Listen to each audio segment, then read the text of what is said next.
7,500 years ago, the Pacific floor collapsed. Massive landslides buried the seabed in seconds. Fast forward to today, robot subs have examined the place. Scans have revealed proof of at least 10 distinct cyclical megaquakes. Now, researchers warn, the plates are still locked and building pressure even today. If they start moving, that could trigger new red alert earthquakes and send disastrous tsunamis toward the coast. Let's look at the map. The fault here is like a giant zipper. It's over 600 miles, stretching from Northern California to Canada. It's called the Cascadia Subduction Zone, and it's a part of the Ring of Fire. You know, the famous giant horseshoe around the Pacific that can serve as your where-to-go reminder if you're into volcanic and earthquake tourism. One of Cascadia's biggest events happened around the year 1700. There are no local written records of it, but there is a story. A well-known indigenous legend tells of an epic battle between a thunderbird and a whale. In the story, the thunderbird's wing beats make the ground shake. The whale's thrashing sends seawater flooding inland. The thunderbird wins by finally grabbing the whale and slamming it back down, shaking the land itself. Many researchers believe that this legend originated from the real earthquake of 1700. But we don't just have cool myths to give us the full picture. In the early 1700s, samurai officials recorded waves flooding villages and rice fields. But nobody felt the earthquake that must come first. That's why they nicknamed this event the Orphan Tsunami. But it did have a parent, and it took scientists 300 years to finally connect it back to Cascadia.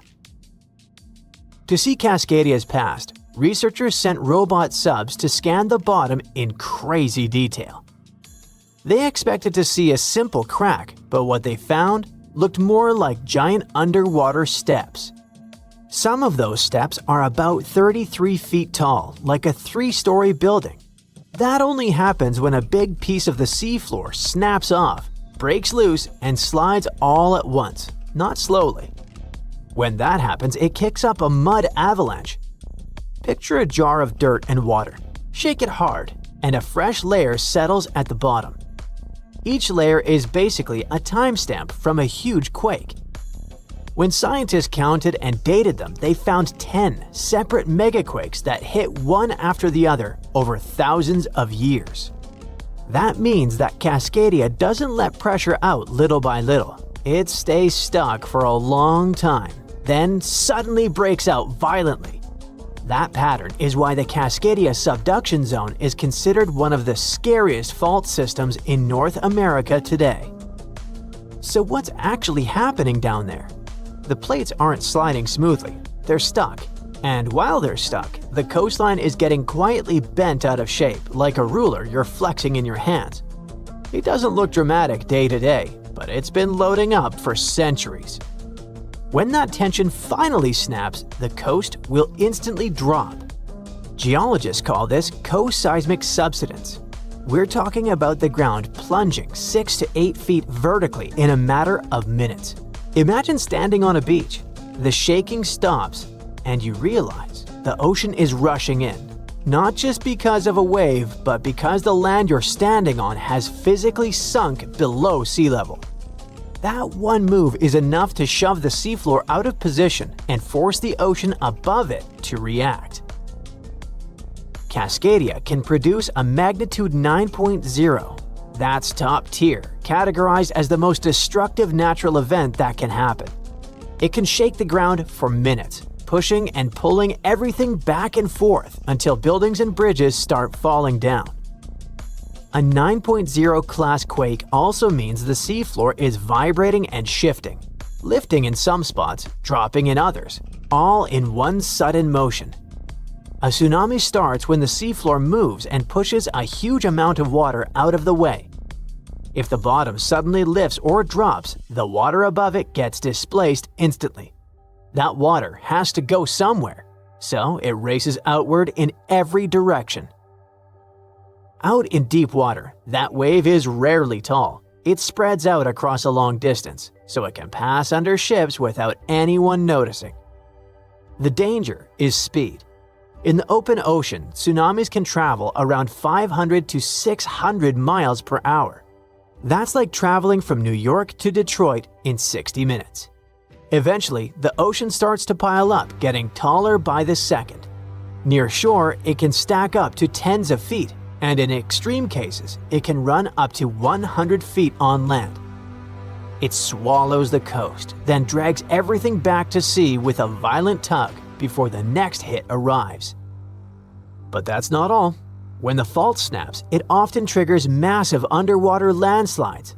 When a huge chunk of seafloor collapses, it can shove water locally, like dropping a boulder into a tub. In the Cascadia subduction zone, you aren't just dealing with the earthquake's kick.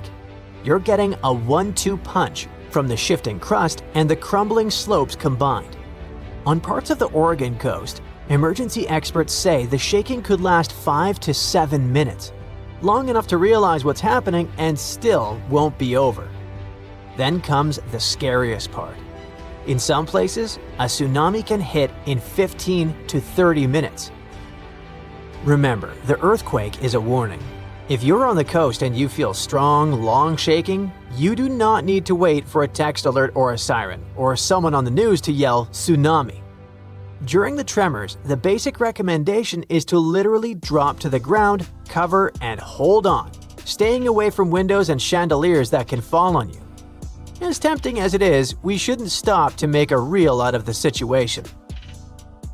Before anything happens, make one decision while your brain is calm. Pick the closest high ground and go for it. Not somewhere uphill, an actual spot. If you ever needed a reason to learn your neighborhood, this is it. Your instinct might say, get into the car and drive. But don't. Roads are probably jammed and bridges could be damaged. People who live on the coast already know to keep it practical, with shoes on the bed and a go bag prepared just in case. The danger doesn't end with the first impact because the tsunami waves, well, they come in waves. The initial hit is rarely the largest, and the ocean can continue to pulse in and out for hours. This creates a violent tug-of-war. The receding water acts like a massive vacuum, dragging anything caught in the backwash out to sea. Japan's 2011 disaster is the most recent vivid example of what a magnitude 9.1 can do. The seafloor shifted in a single massive heave, and minutes later, the ocean literally rearranged the coast. A huge wall of water crashed inland, reaching over 100 feet high in some spots, and turning the coastline into a conveyor belt of debris. It was like water turned cars into giant bowling balls and shipping containers into massive metal bricks, smashing ports and drowning low-lying airports and electrical substations. Finally, what do officials say about the timeline for the possible next disaster hitting Cascadia? Well, they can't give us precise dates, but they did announce some odds. For the biggest, scariest earthquake possible, the United States Geological Survey says there is about a 10% to 15% chance it'll happen in the next 50 years. Chances for a quake that isn't the mega version are 1 in 3 in the next 5 decades. Those odds are actually pretty high. But here is why it isn't all that grim. Scientists know this isn't random. Cascadia has a pattern, and patterns are what preparation runs on. We already know how to build for big shaking, and we're getting better at spotting where stress is building. It doesn't mean we can stop the earthquake, but it means we're getting way better at knowing what to expect. In the meantime, just keep a go bag by the door and maybe take a walk around your neighborhood every once in a while. Deep beneath California, scientists may have discovered something enormous and completely unexpected. A massive crack hidden deep inside the Earth's crust. A fracture that could stretch for hundreds of kilometers beneath parts of the western United States. And the strange part is that nobody saw it coming. California is one of the most heavily studied seismic regions on the entire planet. Thousands of instruments constantly monitor the ground. Satellites track movements smaller than the width of a fingernail, and scientists have spent decades mapping the famous faults that cut through the state. Yet, despite all this technology, something huge may have been hiding underground the entire time. Recent seismic studies suggest that deep beneath California, there may be a large fracture in the Earth's lithosphere, the rigid outer shell of our planet. A massive crack under California that scientists are only now beginning to understand. So what exactly did researchers find? How could something this big remain hidden for so long? And could it change what we know about earthquakes in North America? At first glance, California shouldn't have many geological secrets left. It sits along one of the most famous tectonic boundaries in the world. The Pacific Plate and the North American Plate grind past each other here every single day. That slow movement is responsible for thousands of earthquakes every year. Most of them are tiny, but sometimes the pressure builds up for decades, until the rocks suddenly slip. When that happens, enormous energy is released in seconds. That's what we feel as an earthquake. Scientists have spent more than a century studying this process across California. Major faults like the San Andreas Fault are mapped in incredible detail. Researchers know where stress is building and where earthquakes are likely to happen. But here's the surprising part. The Earth's crust isn't just one clean crack. It's more like shattered glass, a tangled network of faults, fractures, and ancient scars left behind by millions of years of tectonic movement. Some of those fractures reach deep underground, far below where geologists can directly observe them. And sometimes, they stay hidden. That's exactly what may have happened with this newly identified crack beneath California. Scientists didn't find it by drilling or digging. Instead, they used earthquakes themselves to reveal what's happening underground. Every time a small earthquake occurs, it sends waves traveling through the Earth. These waves move differently depending on the type of rock they pass through. Some layers slow them down, others bend or scatter them. By studying how thousands of these waves move through the crust, scientists can build something like a CT scan of the planet. And when researchers analyzed years of seismic data across California, something unusual appeared deep beneath the surface. Patterns in the seismic waves suggested the presence of a long fracture structure buried deep in the lithosphere. In simple terms, it looked like a massive crack running through the deeper layers of the Earth's crust, potentially stretching for hundreds of kilometers beneath California. Even more surprising, the structure didn't match the location of any major known surface fault. That means it may exist far below the cracks geologists can see from above. In other words, part of the planet's outer shell may actually be tearing deep underground. And this is where things get interesting. Scientists believe this deep fracture could help explain some strange earthquake behavior across the region. Certain earthquakes in California don't always follow the patterns researchers expect. Some happen deeper than typical faults. Others appear in clusters that don't align with known fault lines. A hidden crack in the lithosphere could act like a pathway that guides stress through the crust, almost like a hidden seam inside the planet. But researchers are still trying to understand exactly how this structure behaves. It may not produce large earthquakes directly. Instead, it might influence how energy moves through the surrounding rock.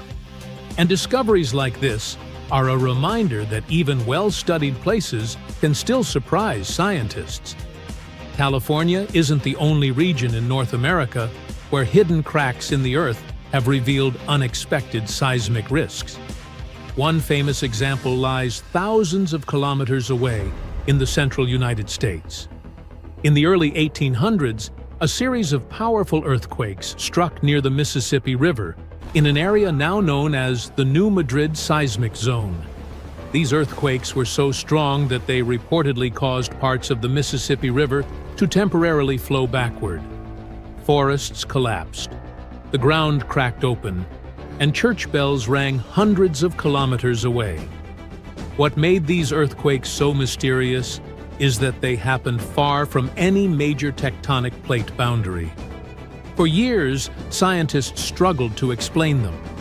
Eventually, researchers discovered that the region sits on top of an ancient failed rift, a massive crack in the Earth's crust that began forming hundreds of millions of years ago when North America almost split apart. The rift never fully opened, but the weakness in the crust remained. And today, that ancient fracture can still generate earthquakes. Another dramatic example lies along the Pacific Northwest. For centuries, scientists didn't realize that the Cascadia subduction zone was capable of producing gigantic earthquakes. Then researchers began studying coastal sediments, drowned forests, and tsunami records in Japan. The evidence revealed that in the year 1700, a massive magnitude 9 earthquake struck the region. It generated a tsunami that traveled across the entire Pacific Ocean. And for hundreds of years, nobody in North America even realized it had happened. Discoveries like these have changed how scientists think about earthquakes. Because the Earth's crust isn't simple.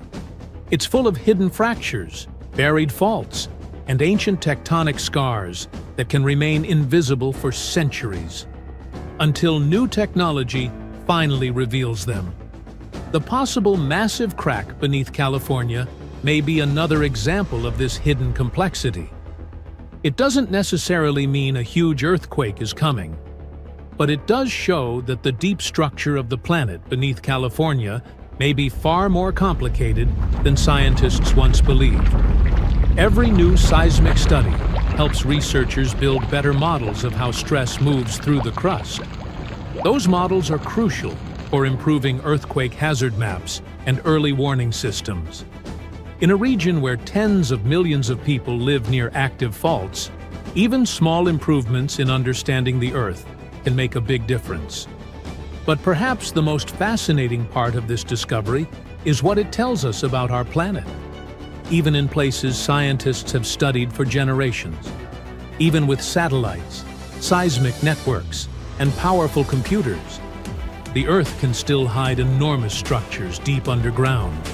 And the deeper researchers look beneath California, the more they realize something surprising. The ground beneath one of America's largest and most populated states may be far more fractured and far less predictable than anyone once believed. So, since 2000, the world has been hit with more than 1,700 earthquakes with magnitude greater than 5. Many happened around the Ring of Fire, located around the Pacific Ocean. In North America, the biggest threat is the San Andreas Fault line, which can create an earthquake of a magnitude higher than any other, earning it the spine-tingling nickname, the Big One. The potential destruction of California is a terrifying prospect that could have unimaginable consequences. But the Big One is just the beginning of what's to come. Bad news. Scientists have predicted an earth-shattering event that will occur in 2030. Like it or not, there's a 70% chance that we'll experience the Big One, and it will be an earthquake with a magnitude of 6.7. The San Andreas Fault line will cause the Big One, but what is scary is that we can't predict it. On the other hand, a massive earthquake occurs every 100 years.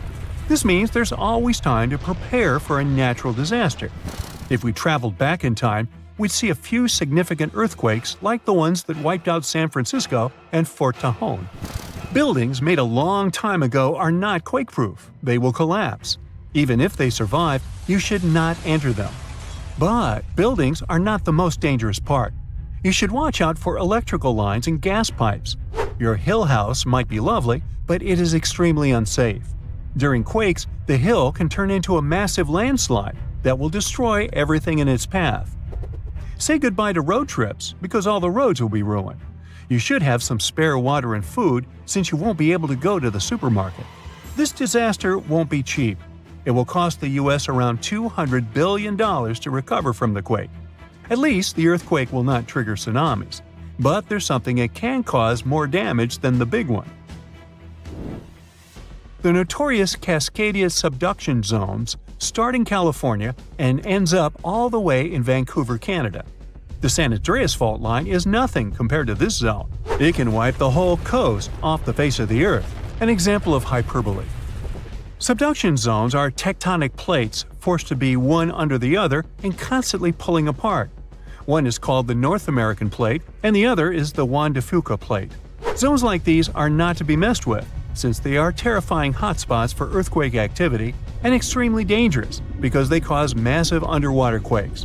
But they are underwater, so what can they do to us? Well, they can cause giant tsunamis, flooding cities, and destroying the coastline.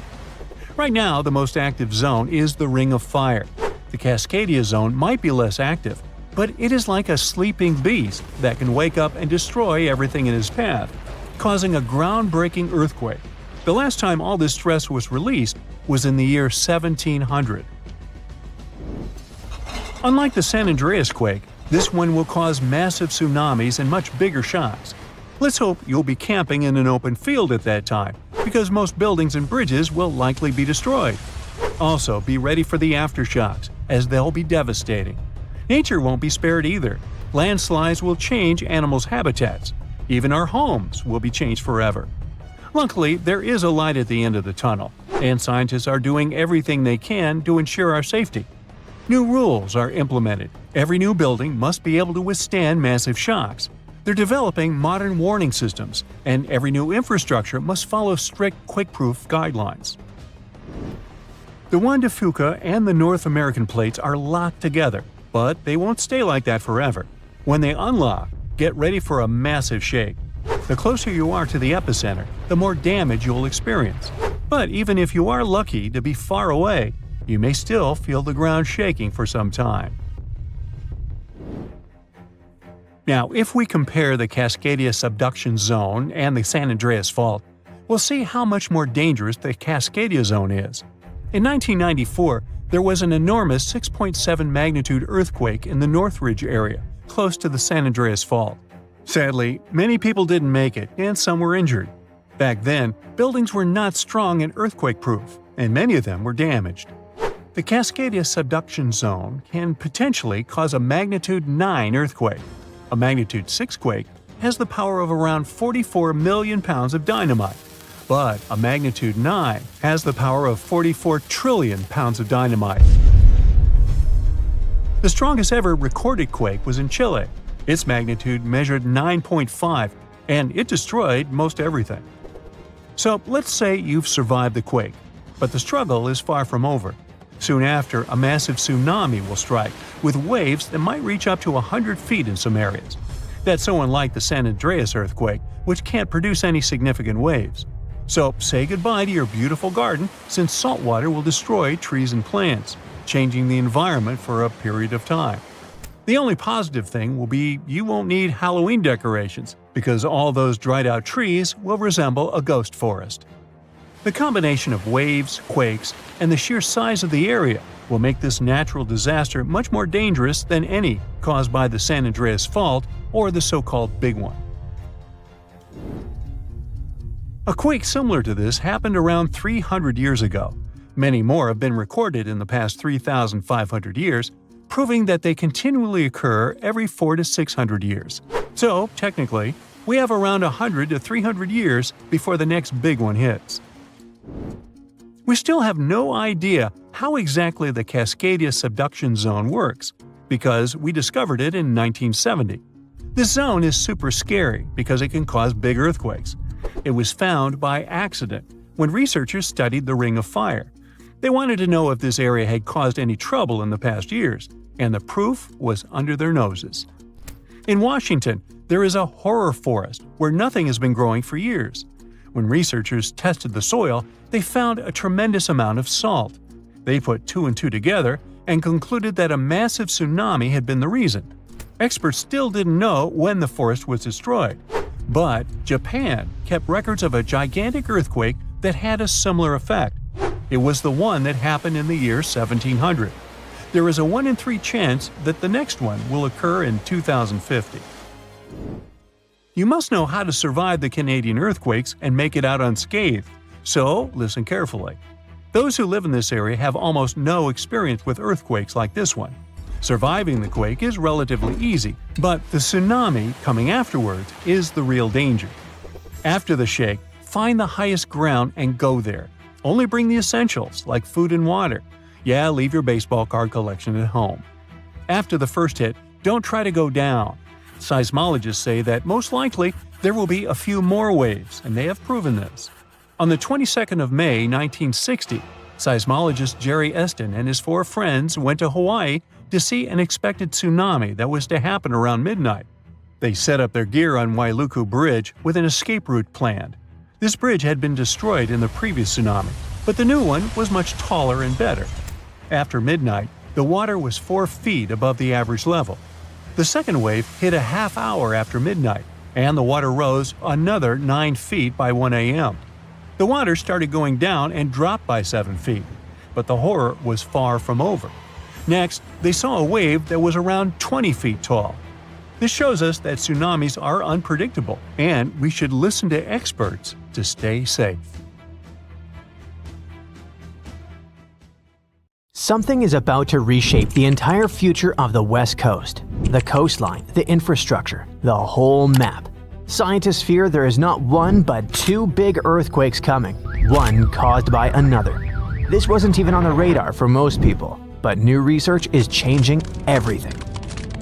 For decades, everyone treated the San Andreas Fault and the Cascadia subduction zone like 2 separate monsters that just happened to live in the same neighborhood. They were powerful, yes, but independent. But now, scientists believe these 2 giant faults are mechanically linked, and one can literally pull the other into rupturing shortly afterward. Cascadia moves, San Andreas moves. San Andreas tears, Cascadia tears. And the potential consequences of that are honestly haunting. Scientists found evidence that it happened at least 10 times in the last 3,100 years. Earthquake, pause, earthquake. It comes from marine sediment cores, which are like time capsules pulled up from the ocean floor. Researchers analyzed layer after layer of seabed sediment and found doublets.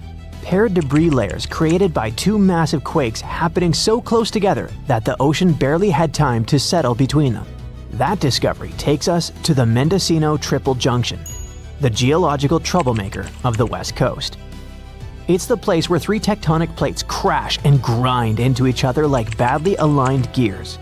It's also the zone where the San Andreas meets Cascadia, which makes it the perfect place for these double quakes to form. The stress changes caused by a rupture in one fault travel straight through this junction and destabilize the other.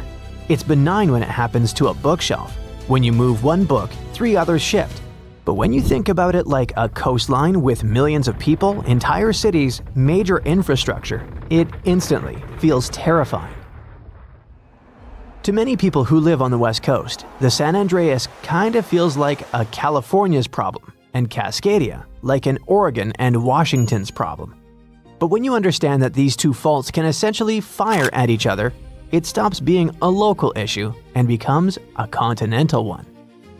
A Cascadia megaquake alone can hit magnitude 9.0 plus, rip open 600 to 700 miles of seafloor, and send a tsunami roaring toward the Pacific coast.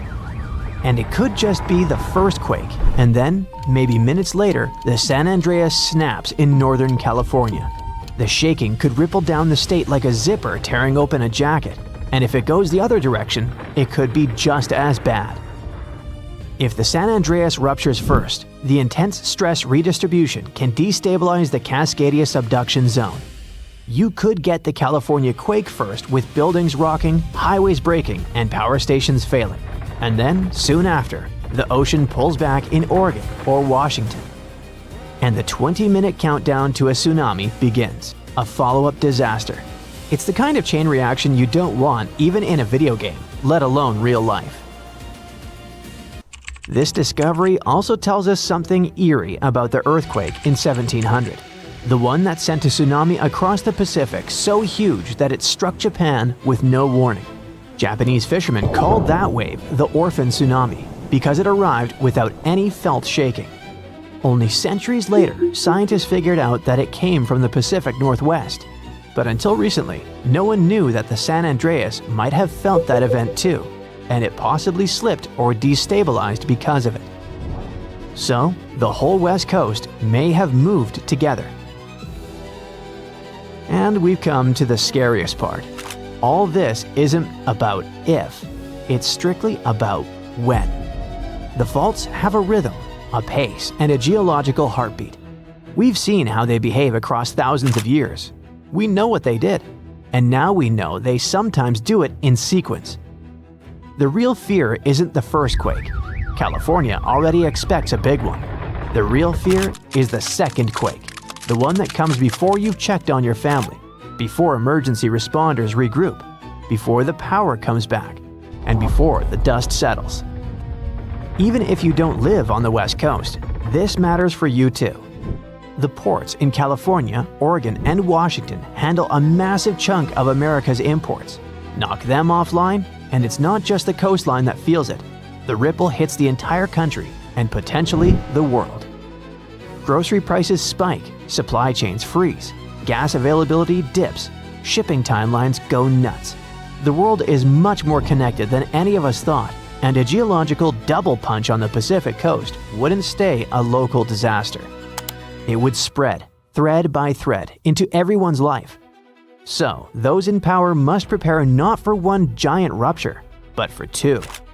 Emergency plans, evacuation routes, response times, and power grid designs, all of it needs updating. Because nature has now shown us what even a single major rupture can do to a modern economy.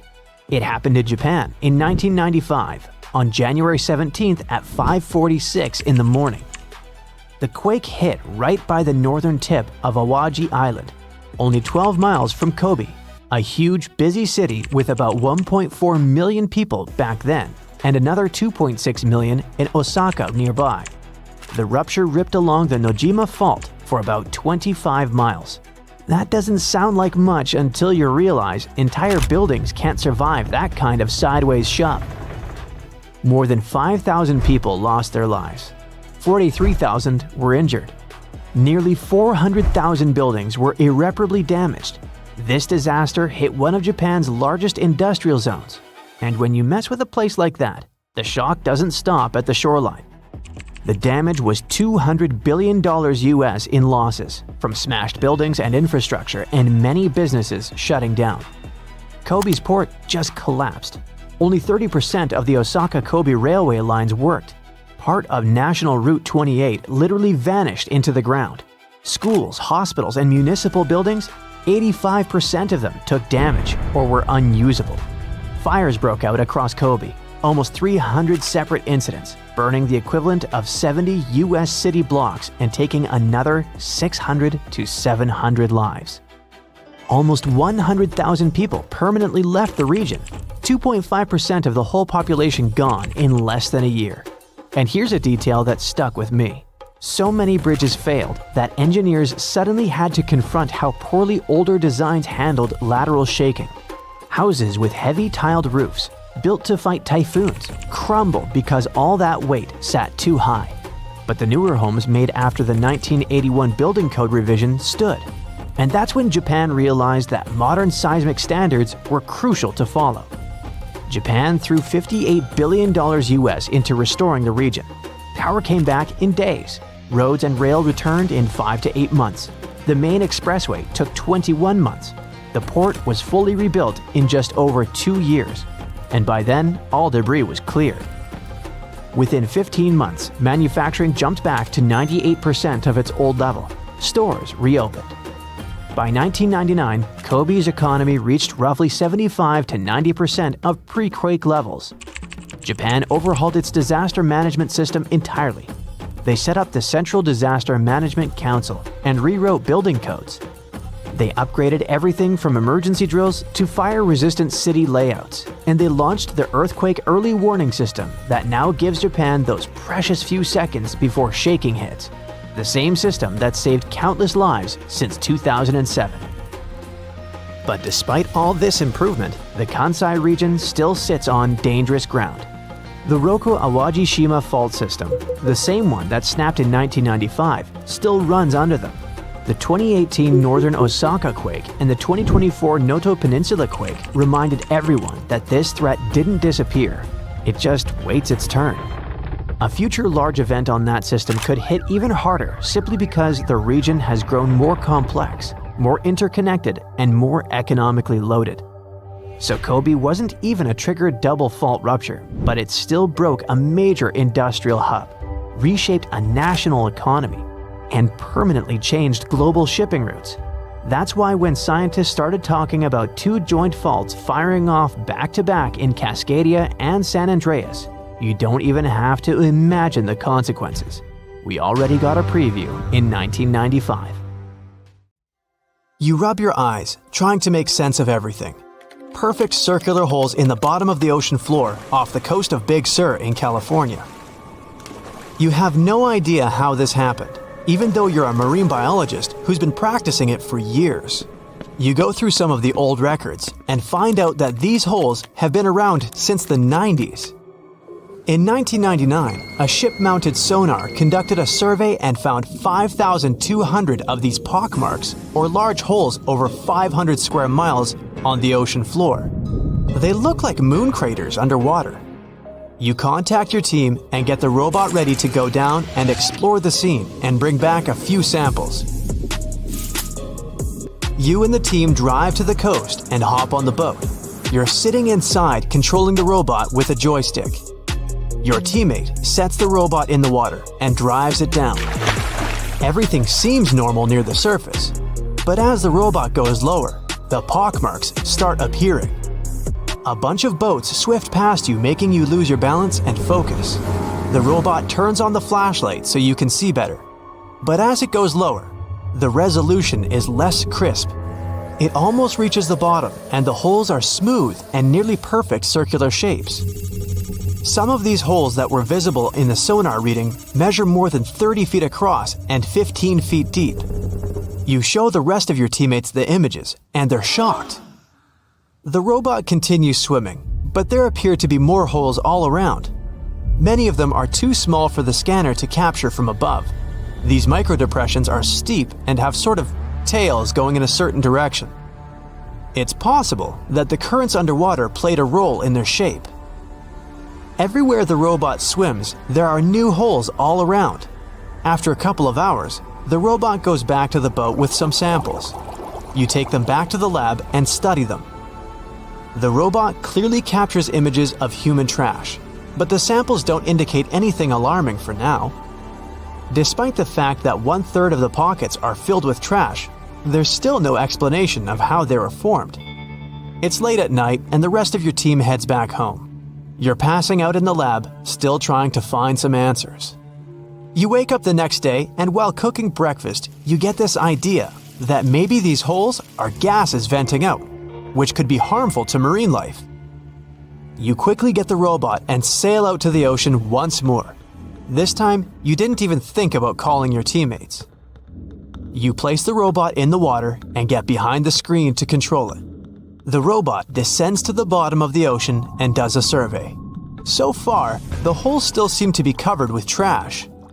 But some of the holes have marine life dwelling inside, like fish and seaweed. After much scanning, it doesn't look like they're producing any bubbles, which means there aren't any gases venting out, but you're determined to find them. After a while, you reach one of those large pockmarks, and the robot starts scanning around. You find some bubbles coming from a source, but the robot can't reach it. It swims around trying to find a spot, but nothing. You bring the robot back to the lab and work on it.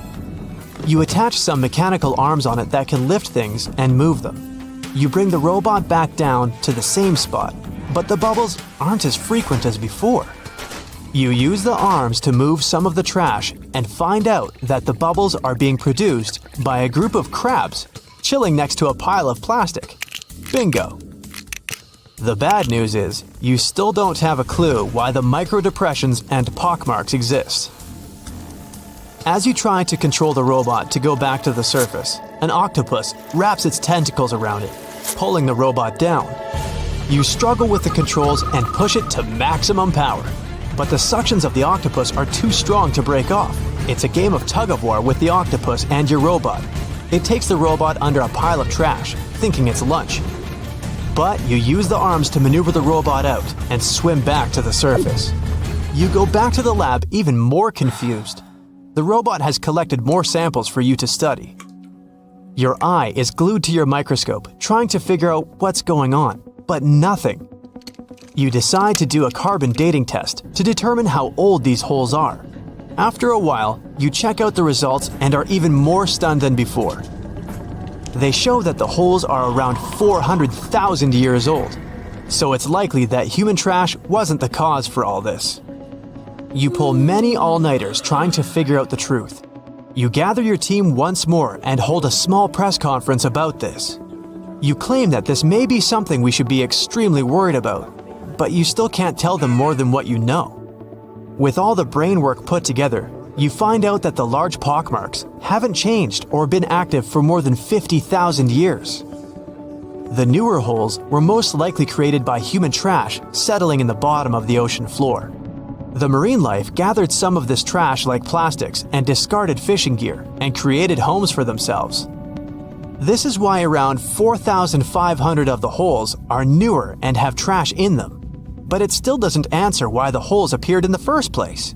You're back to square one. The only way to see what's really going on is to clear up the trash from underwater and study them. The story makes headlines in the local community and catches the attention of a cleanup crew. You organize a trip to the ocean and begin the extraction of all the trash. Many cleanup boats arrive and everyone drops down a net to collect the trash. You send down the robot once more to make sure the nets are hitting the right spot. As most of the trash is being collected, many marine life animals scramble and try to find a way to escape.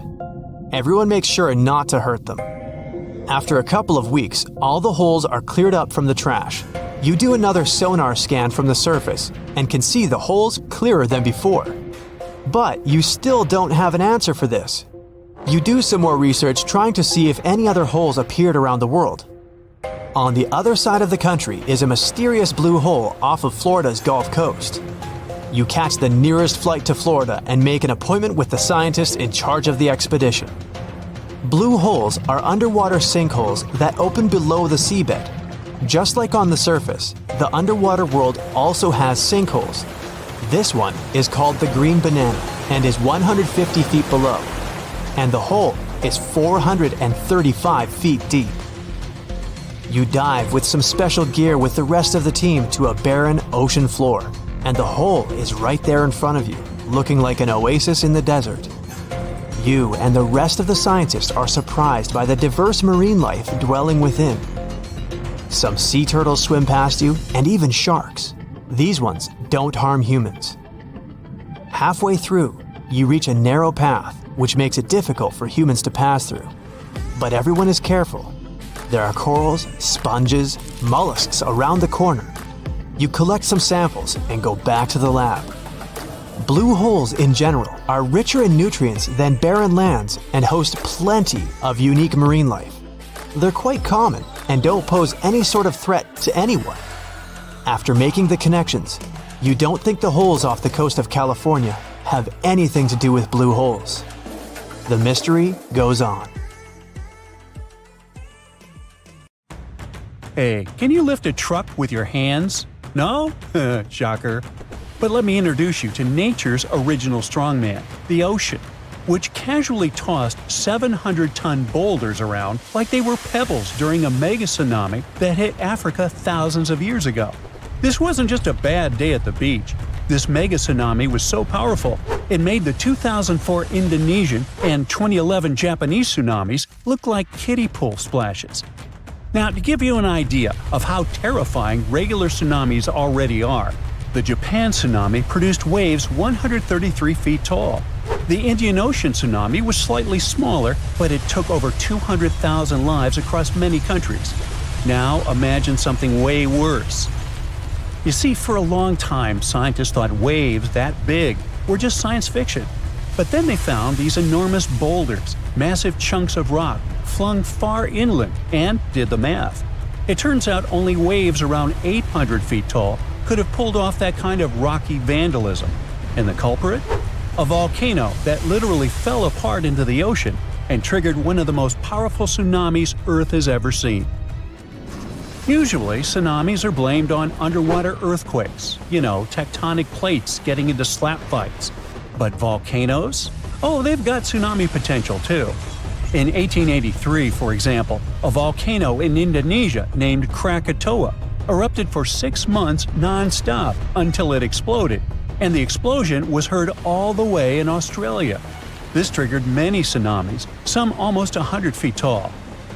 Still, that was more like a toe dip compared to the full cannonball from the mega tsunami.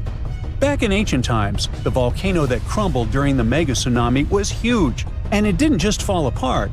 It lost a chunk that was 10 times the size of Mount Everest. 10 Mount Everests. It was like the Earth wanted to see what would happen if we threw a mountain into the ocean just for fun. It was so massive that when the entire side of the volcano belly flopped into the Atlantic, it created waves that could cover the Statue of Liberty 3 times. It also destroyed an island more than 30 miles away. The volcano behind this real-life Michael Bay scene was called Fogo, located on, you guessed it, Fogo Island. This island is basically just a whole single volcano that rose from the sea thanks to a magma hotspot, a place in the ocean where a lot of magma escapes and erupts like an underwater volcano. Over time, this magma cooled and stacked up like pancakes until, voila, after 7 major eruptions, the island popped out of the ocean like it was playing peekaboo. Surprise, it's a volcano. But Fogo's dramatic entrance was also a ticking time bomb. You see, the more a volcano grows, the heavier it gets, and if there's not enough magma inside it to support it, the whole thing can just collapse. Sometimes it doesn't take much. A minor earthquake, some erosion, or just a poor foundation made of soft sediment can trigger a collapse. It's like a really tall guy trying to balance over a bunch of marbles. Fogo had all the bad luck ingredients: too tall, too heavy, and built on squishy ground. And it gets worse.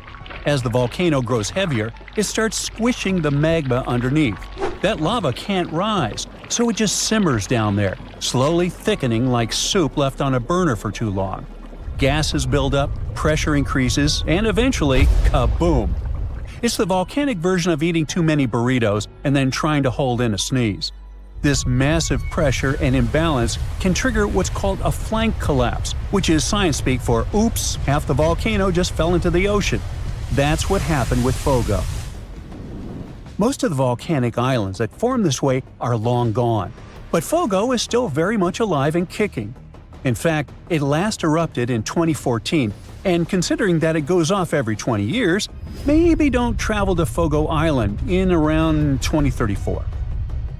For the longest time, scientists believe only big, bulky volcanic islands could collapse like this. But new research says that even smaller, skinnier guys, like the Danny DeVitos of the island world, aren't safe either. The thing is that small volcanic islands only seem stable because of their small mass. It's like Danny DeVito and Arnold Schwarzenegger both slipping on the ice. Arnie's fall might cause more chaos, but Danny can still go flying. And those little collapses? Yes, they matter. Take Santa Maria, a tiny island that's about 170 times smaller than Hawaii. It has collapsed multiple times, not because it wanted to, but because it's basically standing on soggy breadcrumbs. Its foundation is loose marine sediment, and to make things worse, it's sitting right next to the East Azores Fault, where 3 tectonic plates meet up for daily slap fights. This fault is responsible for many earthquakes and even some tsunamis that happened in Lisbon in the past, so you can imagine what it's like living right above it. Every time the volcano in Santa Maria erupts and grows, it also sinks. But when a chunk collapses, it bounces back up like a buoy.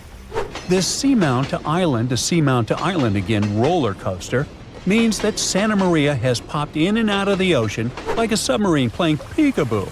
And with every peak comes a potential tsunami. Another volcano with similar trust issues is Pacaya, located in Guatemala. Between 2011 and 2013, scientists spotted strange movements in the soil, tiny shifts that suggested something underneath was getting restless. Sure enough, in 2014, Pakaia erupted. Luckily, it didn't collapse, but that risk still looms, especially if magma gets trapped in it like it did with Fogo. The consequences could be explosive, literally.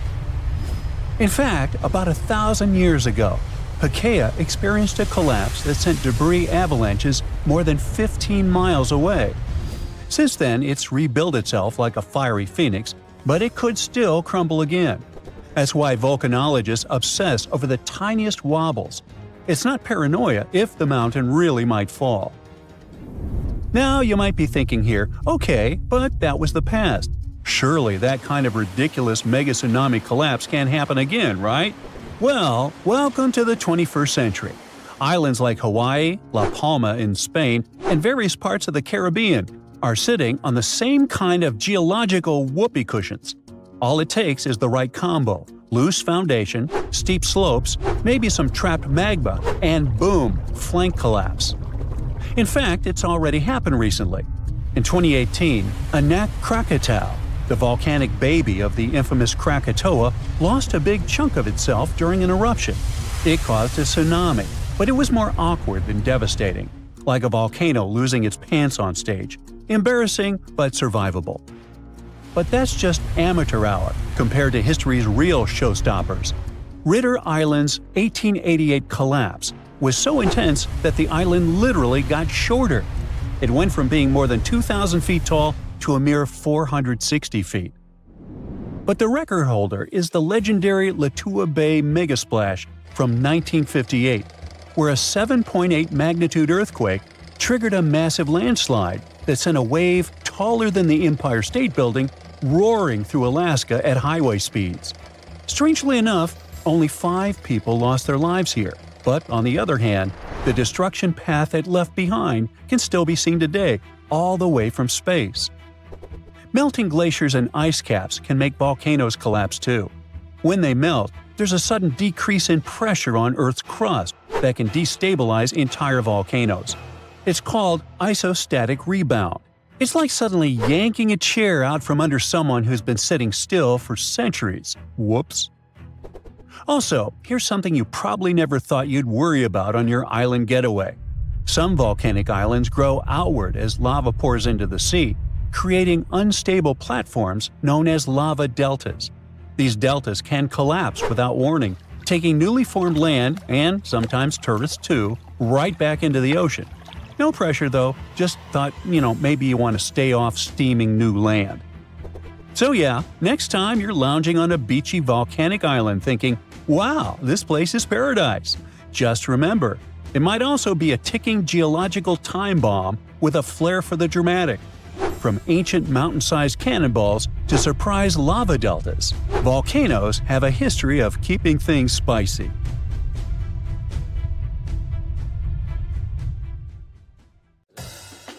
You have friends over for dinner. You set your drink on the counter and go help your friend set out some desserts. When you get back, you notice the liquid in your cup. It's sloshing around and the ice cubes look like ships on a rough sea. Now you feel it too. On the ceiling, the chandelier is swinging like mad. Then you hear someone scream, "Earthquake!" The house and everything in it is rocking back and forth. You try to run for cover, but the shaking keeps you stuck in place, fighting to keep your balance. The cabinets look possessed, and glasses and dishes fly out and smash on the floor. The bookshelves topple over, and everything hanging on the walls sways and falls off. You duck under the dining room table, trying not to get hurt on all those broken dishes. Yeah, you've been through earthquakes before, but none like this. Checking your phone? Typical, no signal. You can't believe what's about to happen. The screams get louder, and suddenly, the whole house collapses. The biggest earthquake ever recorded happened in Chile in 1960.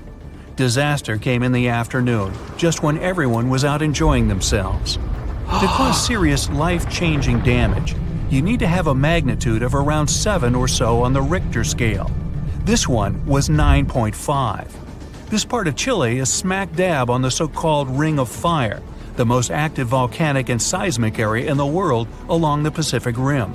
The initial shaking lasted around 10 minutes, and after 2 days, many aftershocks were still strong enough to set off a volcano in the south of the country. But that's not where it ended. The earthquake unleashed a series of tidal waves all over the Pacific Ocean, with some reaching over 80 feet high. The waves and earthquake were so strong that they even affected Hawaii, Japan, and the Philippines. It caused around $500 million $1960 worth of damage. Many were left homeless. Much of their infrastructure was smashed too. Buildings as far as the eye could see were toppled, and debris piled everywhere. Scientists estimate that this earthquake was so powerful, it shifted the Earth's axis, making our days 1.26 microseconds shorter. That might not seem like a lot, but think about it. Just one natural disaster was strong enough to make time move. Many of the coastal cities were flattened and floods were widespread. The economy spiraled downward. According to studies, if this earthquake happened today, it caused more than $20 billion in damages. So, what would happen if an earthquake twice that size hit without warning? For starters, you'd likely feel the effects even further away. Tidal waves wouldn't just hit the coasts of Japan and the Philippines. They would move even further to China, Korea, Vietnam, and even Australia. And those waves would be significantly higher than 80 feet, perhaps double that. That's like 8 giraffes piled on top of each other, surfing your way. If you lived by the coast, you'd notice the waves. If you saw the water recede way back so you could practically see where all the fish call home, you'd know it was time to run. Chances are that a tsunami's heading your way. Say it really happens. You're caught under the wreckage, not knowing what's going on. You manage to free yourself and escape to the fresh air. And you're not alone, because all the houses in the neighborhood have turned into piles of bricks and rubble. The bridges have also collapsed, leaving people stranded on either side. You look around, dust yourself off, and rush to find help. Fire trucks and ambulances drive between the broken-down cars and rubble. You try to make it to your car, but the aftershocks are still hitting, and you're getting tossed to the sidewalk. With all the cell towers down, you can't call anyone on your phone. Your knees are shaking, but you manage to power through. Once you reach your car, you see it crushed under a boulder, like a giant soda can. You continue on foot and eventually reach downtown. It looks as if some giant got angry and knocked all the buildings down. You push forward and try to see if you can find some help. Without warning, your phone vibrates. You check it and see 1,000 notifications about a 20-magnitude earthquake. You're still shaking, but that's all you. The ground is still for now. Uh-oh. You hear something in the distance, racing towards you. To your right, you see tidal waves as tall as buildings charging at you. Still in shock, not knowing what to do, you now come to your senses and run. You don't even know which way to go. There's a tsunami right behind you, and in front of you are broken down buildings with rocks and concrete still falling everywhere. Wait, there's a building that's somehow still standing. You need to get on top of that thing. You reach the elevator, but it's jammed. Not surprising. You bolt up the stairs as fast as you can, tripping on broken glass and plaster, but always managing to get back up. You look out a window and see the water. It's so close. You're nearly at the top. A few more flights and whoosh. The water forces its way into the building and drags you down at least 2 floors. You can barely see anything. Still, you know you must swim up. But the water keeps forcing you downwards. After about 30 seconds, you manage to swim your way out and continue climbing to the top. You scramble to the top floor and collapse on the roof. You're safe for now. The tidal wave is still going strong, plowing its way through the ravaged city center. Your phone is now waterlogged and useless. You have a perfect 360-degree view of your town covered in water and debris. The ground starts to shake again. Maybe you'll just sit around until this is all over, waiting for the rescue helicopter. But then, a loud explosion that almost breaks your eardrums shakes the ground even more. Off in the distance, smoke is rising, and soon it covers the entire sky. Darkness hides the morning sun. That's when you can see lava shooting up into the air and landing nearby.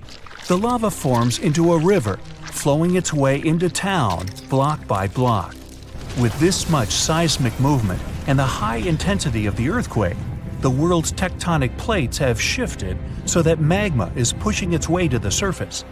From the earth, steam begins to vent. Then the heat hits you.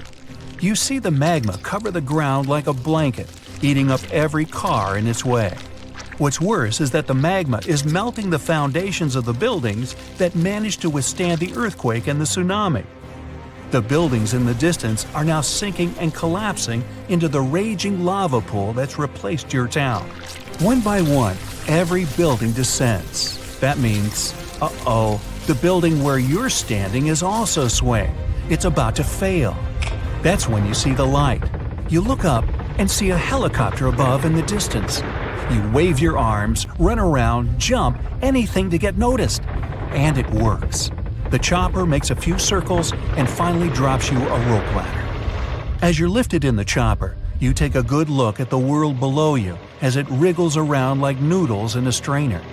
You land a few miles out and are immediately treated by a doctor in an emergency triage center. You were one of the lucky ones. A year later, the tsunami water has receded. The lava that flowed inland has cooled, but all that magma permanently changed the ground below it, and the whole town is gone. The disaster has thrown the entire country into a financial nightmare that'll last decades. It takes months to survey the town, making sure there's no dangerous electrical wires or busted gas pipes anywhere. They're rebuilding your town farther inland from where the old one was. In other towns, they rebuild directly over the ruins. In others, they just decide to move everyone to a nearby city. We know more about space than we do about the ocean. We know more about the ocean than we do about the Earth's core. But how do we study something that lies more than 1,000 miles beneath our feet? Oddly enough, you need to fly into space. Thanks to satellites orbiting the planet, scientists have discovered something strange at the very heart of the planet. News about mysterious signals from space barely surprises anyone, but how about this? We detected strange signals coming from deep beneath our own home. Before we go into those signals, we need to understand why it's so important to study what's inside the planet. How does the core affect us? Our lives depend on it in several crucial ways. First, the core plays a fundamental role in gravity. We don't drift off into space because a massive spherical mass of molten metal locks us to the surface. Second, it powers Earth's magnetic field. Dangerous cosmic radiation and solar wind that could scorch everything are blocked thanks to the planet's magnetic field. And third, the inner processes of the Earth influence earthquakes and volcanic eruptions. Any disturbance inside the core and mantle can change life on the planet. And recently, scientists recorded something unusual coming from down there. At the beginning of this century, the United States and Germany launched a mission called GRACE, the Gravity Recovery and Climate Experiment. At first, this project used 2 satellites to track how water moved around the planet and how glaciers were melting. But the satellites could also measure Earth's gravitational field. If gravity was slightly stronger or weaker in some region, one of the satellites would be pulled toward that spot, and the other would measure the change in distance. In very simple terms, the heavier something is, the stronger its gravitational pull. In certain parts of the planet, gravity can be slightly higher because of large geological shifts, ocean currents, or melting ice. But between 2006 and 2008, the GRACE satellites detected a strange change in gravity along the coast of Africa. Melting ice, water movement, and other natural phenomena couldn't explain the anomaly. No one knew what it was at the time, but years later, scientists suggested that the nature of this signal was coming from the Earth's core. Researchers noticed that some minerals, like perovskite, can undergo a phase transition when exposed to enormous pressure and extreme heat. And there are many perovskites lying in the upper layers of the mantle. When the internal structure of this mineral reshapes, it becomes denser and shifts the surrounding rocks. Deep underground, this harder, solid part moves the softer molten rock. These movements reach the molten outer core and slightly deform it. This deformation inside the core alters the flow of molten iron, and this deep current of liquid metal directly affects Earth's magnetic field. That's why satellites recorded those fluctuations. So how does all of this affect us? We launch satellites, we use compasses, we rely on GPS. All of this works only because gravity and the magnetic field are stable, and both depend on the core. That's why it's so important to study the Earth's heart. And to do that, we don't need to dig thousands of miles. Movements on the surface can reveal what is happening inside. Studying vibrations in the crust, recording gravitational shifts, calculating, modeling, and forming hypotheses. It all sounds a little boring. Is there another way to figure out what's happening down there? We sent Voyagers into space, and some of them have already left the solar system. We descend into the depths of the Mariana Trench inside bathyskiffs. So what's the problem with drilling a shaft deep into the Earth's crust? Humanity actually has some experience with this. In the 1970s, Soviet geologists began drilling the Kola Super Deep borehole. It became and remains the deepest artificial borehole ever created. Its depth reaches 7.6 miles, deeper than the Mariana Trench and higher than Mount Everest. More than 50 years have passed, and humanity has not gone deeper than 7.6 miles. And do you know where the Earth's core begins? At about 1,800 miles down. That's almost 7 times farther than the distance to the International Space Station. To reach the core, we would need to drill a hole 230 times deeper than the Kola Super Deep. But that project was shut down in 1992, and the borehole was closed in 2005. What stopped us from digging deeper? First, the density of the rock. In the early stages, the drill easily cut through granite, but around 4.3 miles down, the rock became much harder. The drill broke several times. Workers had to change the drilling direction to pass through softer layers. Eventually, the borehole shape looked like a string of lights hanging on a Christmas tree. Another problem was heat. The deeper the engineers went, the hotter it became. Scientists expected that past a depth of 10,000 feet, the temperature would be around 212 degrees Fahrenheit. In reality, the harder they worked, the worse it got. Eventually, it reached 356 degrees Fahrenheit.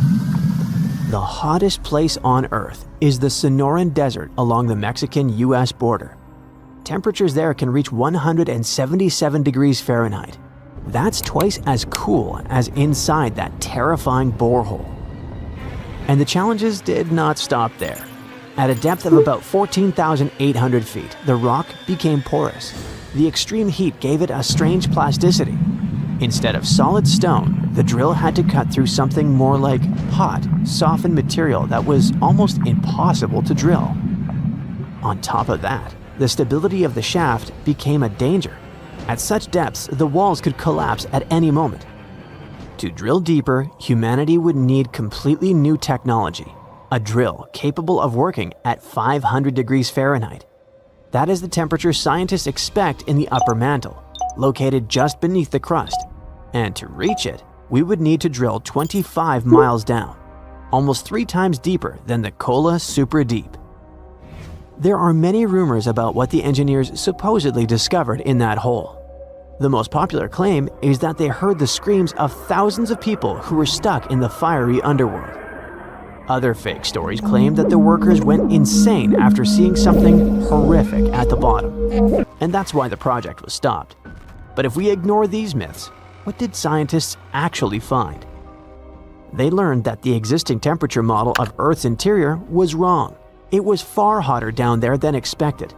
Geologists thought they would find the so-called Conrad discontinuity, a transition from granite to basalt. They found no such boundary. The real discovery was a liquid at incredible depths. Scientists found cracks filled with briny water.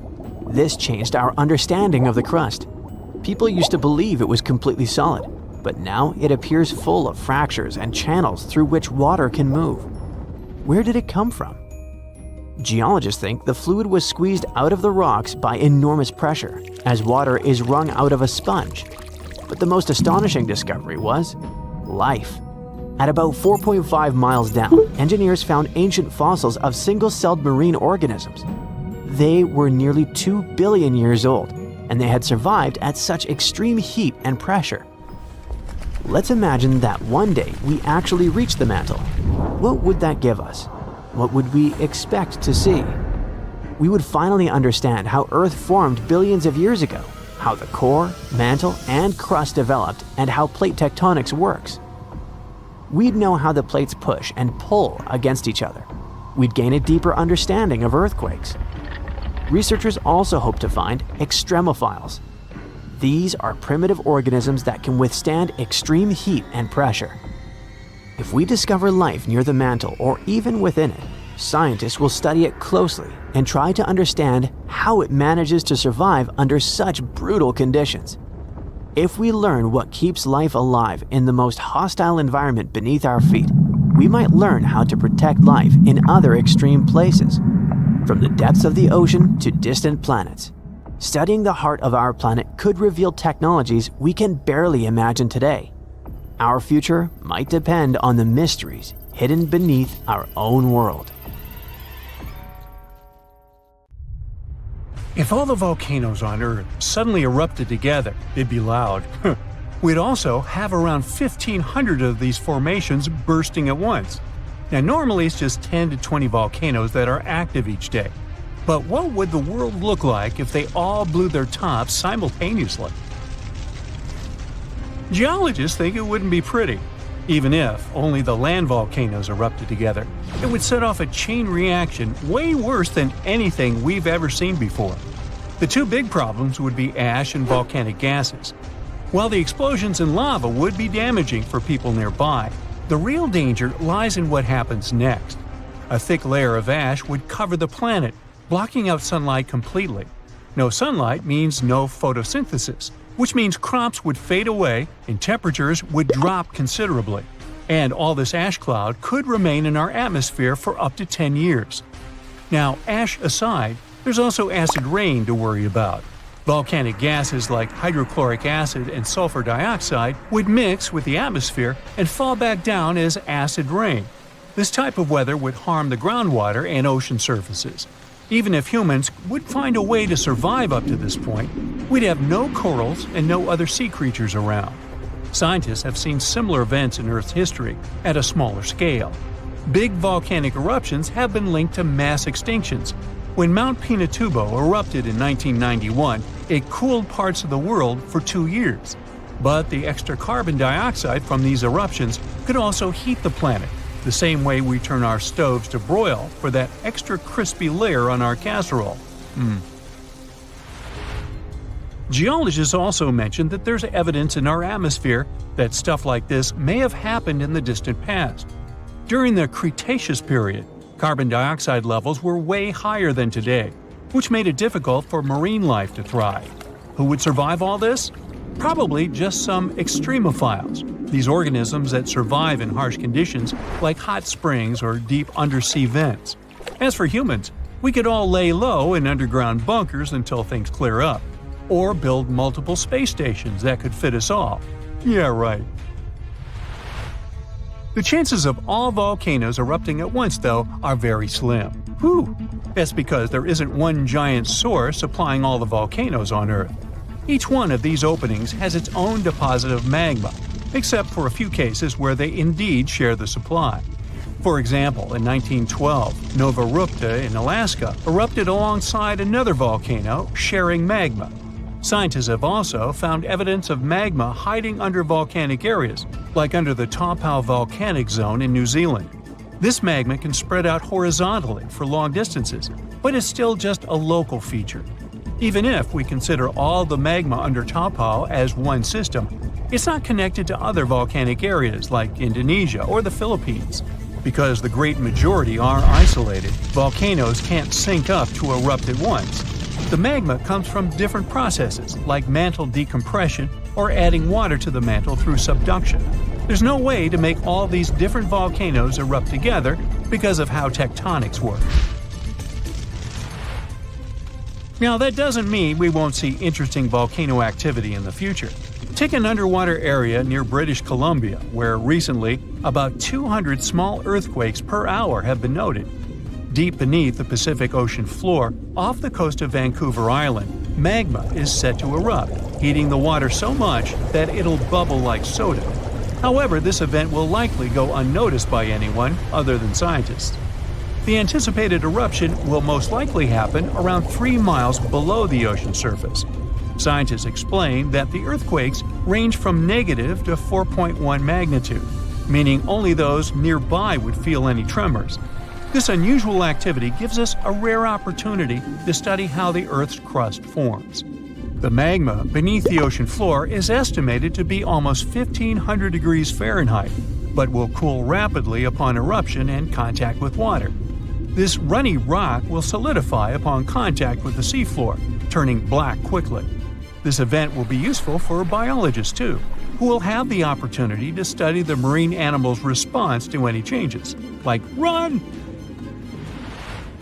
Antarctica, often seen as a vast icy continent, also holds a volcanic surprise beneath its frozen surface. Researchers have identified over 130 under the western ice sheet alone, making it the largest volcanic region on Earth. Most of these volcanoes, about 90, were only recently discovered in 2017. But could any of these Antarctic volcanoes actually erupt? Well, it depends on which volcano we're talking about. While these formations are relatively young in geologic terms, it's hard for scientists to tell if they're still active or not. There are only 2 confirmed active volcanoes in Antarctica, Deception Island and Mount Erebus. The latter, standing tall as the highest peak on the continent, has been continuously erupting since at least 1972. It's known for emitting gas and steam, and sometimes even throwing out rocks in what are called strombolian eruptions.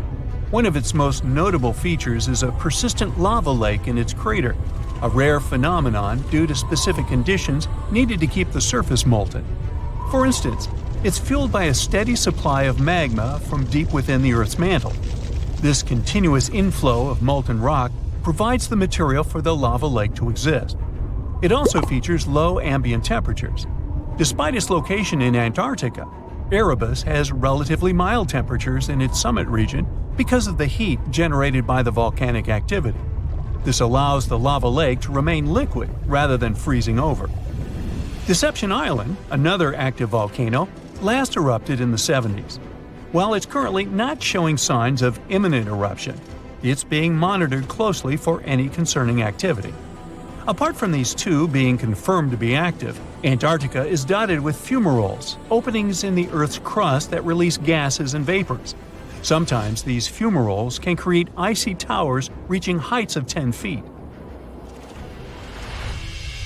What we should focus on is maybe supervolcanoes. They're this type that has the potential to produce the most massive and destructive eruptions.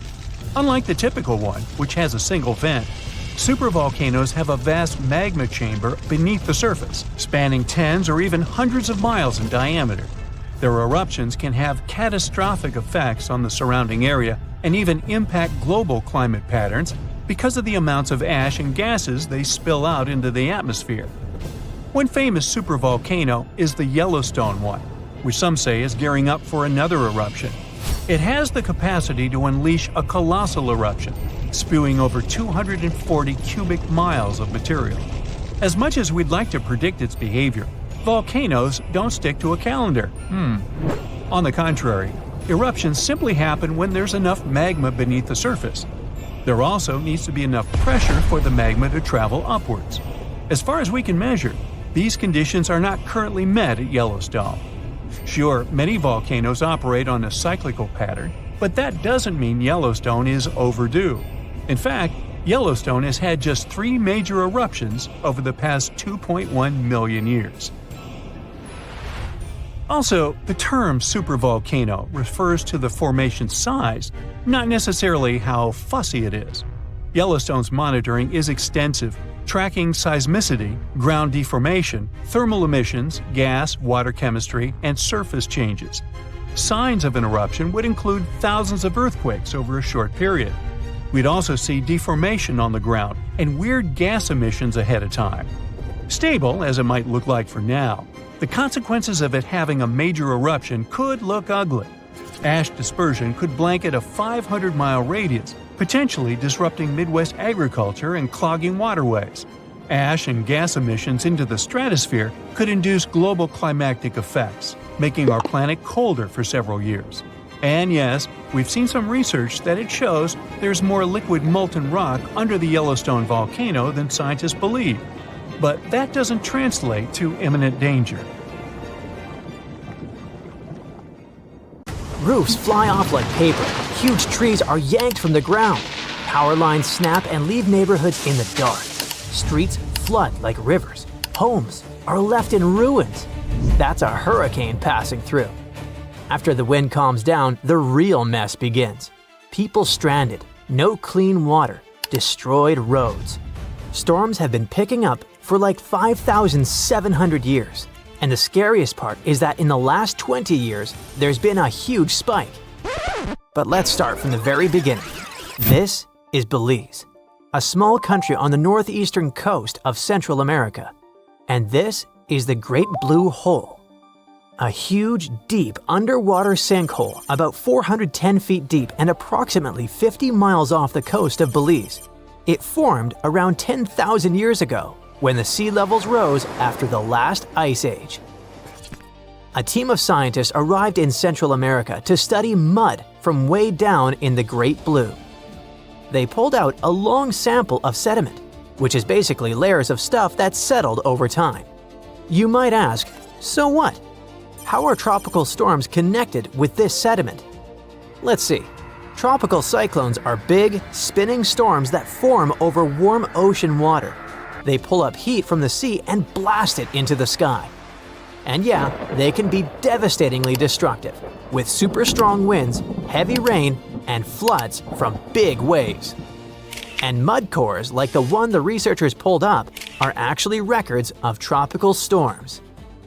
The sample they pulled up was 98 feet long, which made it the longest ever found in that area. Here's how it works. Every year, two thin layers of sediment settle in the hole where the weather is calm. But when a big storm hits, it leaves behind a different, messier layer. So by looking at these layers, scientists could tell how many storms hit that spot over the last 5,700 years.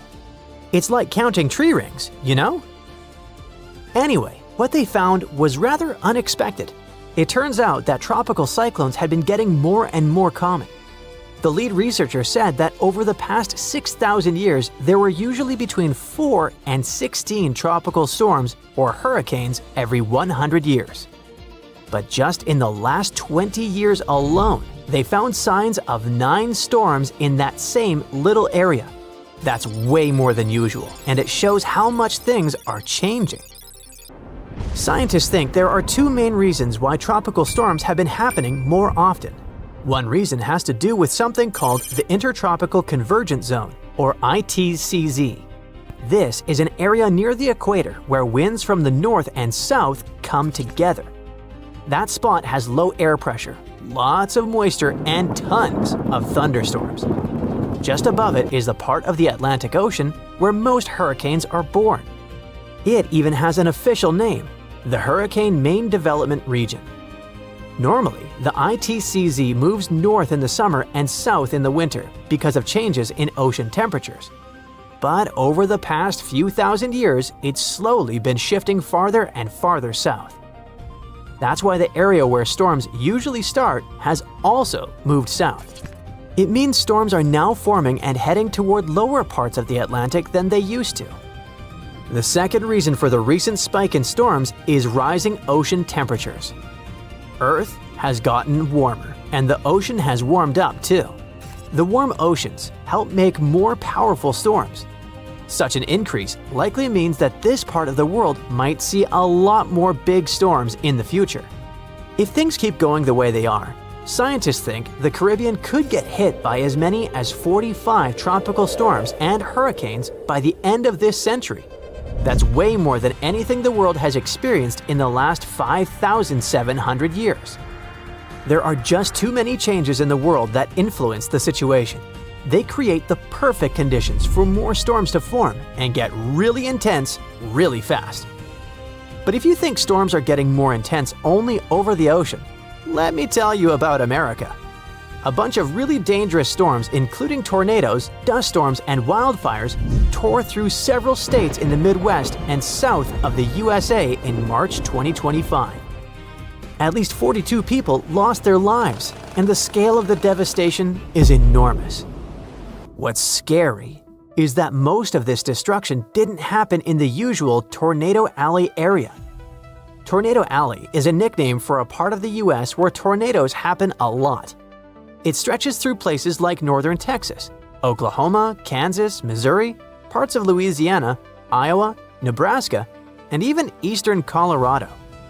But this time, storms hit places like Mississippi, Arkansas, and Alabama. Experts had warned this might happen.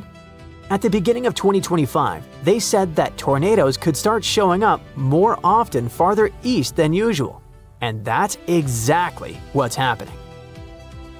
One of their top weather experts said people in the Mississippi and Tennessee valleys should get ready for a rough spring. There are more people living in these areas than in traditional tornado zones, and many of them live in mobile homes or buildings without basements, which puts them at more risk when big storms hit. A tornado is basically a spinning tube of super strong wind that comes down from storm clouds and touches the ground. They can be really dangerous. To figure out how strong a tornado is, scientists use something called the Enhanced Fujita Scale. It goes from EF0, which stands for the weakest tornado, to EF5. Such a tornado is crazy strong, tear your house apart strong. The main question is, why are tornadoes happening more in the east now? In the US, tornado season usually kicks off in March. That's when cold air from Canada bumps into warm, wet air coming up from the Gulf of Mexico. And boom, storms start to form. But this year, things are a bit different. Here's what's going on. There's a big patch of high pressure, basically a chunk of calm, warm air hanging over the southwest. That's keeping things more stable out west, so fewer thunderstorms as well as fewer tornadoes are expected there. So, tornadoes are shifting eastward. Meanwhile, the Gulf of Mexico is super warm this year, and that's helping storms form in the southeastern US. The warm water adds a lot of energy to the atmosphere, which can lead to stronger, more frequent storms in places like Mississippi, Alabama, and Tennessee. Up north, around the Great Lakes and Northeast, it's staying cooler this spring. That means fewer big storms up there, at least for now. Now, let's get back to those devastating March storms. On March 14 and 15, a huge storm system blasted through parts of the central and southern US. This system brought 52 confirmed tornadoes, massive dust storms, and fast-moving wildfires. It all led to almost 1,100 canceled flights. About 150 million people were affected by this natural disaster. Two really strong tornadoes classified as EF4s hit Arkansas. The damage was incredible. One of those tornadoes, which hit a town called Diaz, had winds up to 190 miles per hour.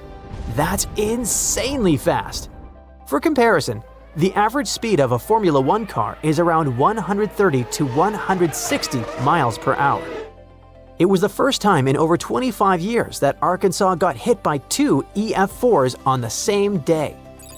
Experts also recorded wind gusts moving at a speed of over 80 miles per hour in the southern plains. In Texas, dust storms led to fatal car crashes. Wildfires, caused and driven by the strong winds, burned through parts of Texas and Oklahoma. Oklahoma alone had more than 130 fires. So, what's next? Experts think the US could see between 1,300 and 1,450 tornadoes in 2025. That's way more than the usual 1,225. And it's not just about tornadoes. A warmer atmosphere can hold more moisture. That means heavier rains, more flash floods, and even more powerful storms. Basically, the formula is the following. Warmer oceans plus warmer air equals stormy weather, especially in the east and southeast. But even if you don't live in any of these areas, you can't feel completely at ease either. Experts say tornadoes and other natural disasters can happen pretty much anywhere in the US. The risk moves around depending on the time of year and the weather. Okay, it's pop quiz time. What's the strongest river in the world? The Amazon? Pfft, rookie guess. No, really. The mightiest river isn't on land at all. It's underwater, and it's called the Antarctic Circumpolar Current, or ACC for friends. This beast flows with a force 100 times stronger than the Amazon River, and it could power over 100,000 hydroelectric plants. That's enough electricity to light up entire continents. But this underwater juggernaut doesn't just flex its muscles for fun. It's the planet's ultimate multitasker. The ACC is Earth's thermostat, carbon vacuum, climate stabilizer, and oceanic superhighway all rolled into one. But here's the not-so-fun part. Scientists have spotted a serious red flag. The ACC is slowing down. And not just by a little bit. We're talking up to 20% weaker by 2050. If this trend continues, we're looking at climate chaos that could make your worst Monday feel like a day at the spa. So, maybe time to panic a little? Well, hold on. So what is the ACC anyways? To learn more about it, we need to dive deep into the ocean, figuratively. The Antarctic Circumpolar Current is the only ocean current that flows all the way around the planet, hugging the cold continent of Antarctica like a belt of water.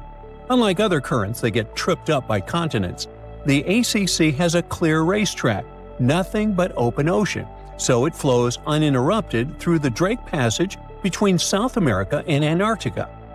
It moves an astonishing 3.6 billion cubic feet of water per second. That's so much water we couldn't find anything to compare it to, sorry.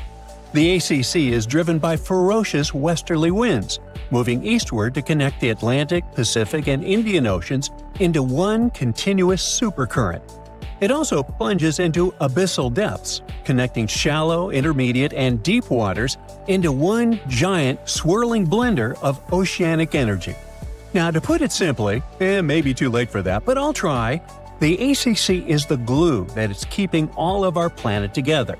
It plays a starring role in the thermohaline circulation, or global conveyor belt, if you don't want to sound lame. This is the system that redistributes heat, carbon, and nutrients around the globe. To make it all work, the ACC pushes nutrient-rich deep water to the surface in a process called upwelling, feeding plankton, krill, whales, and eventually sushi on your plate. That means if you love seafood or care about ocean food chains at all, you should really start paying attention. Without this nutrient cycling, marine life from the bottom to the top of the food web suffers. Now, here's the cool part. While it's busy playing waiter to the sea, the ACC is also doing our laundry. Well, sort of. It absorbs massive amounts of carbon dioxide from the atmosphere and stores it in the deep ocean, locking it away for centuries. Think of it like Earth's giant carbon vault, no password required. It also helps regulate the weather. Without the ACC pushing heat around the globe, Western Europe would be 50 degrees colder. That means Paris would feel like Siberia, and Londoners would have to trade their umbrellas for snowshoes. The current helps maintain the temperature balance between the hemispheres, stabilizing wind patterns, rainfall, and ocean temperatures around the world. Even hurricane patterns could change because warm ocean surfaces are a key ingredient for cyclone formation.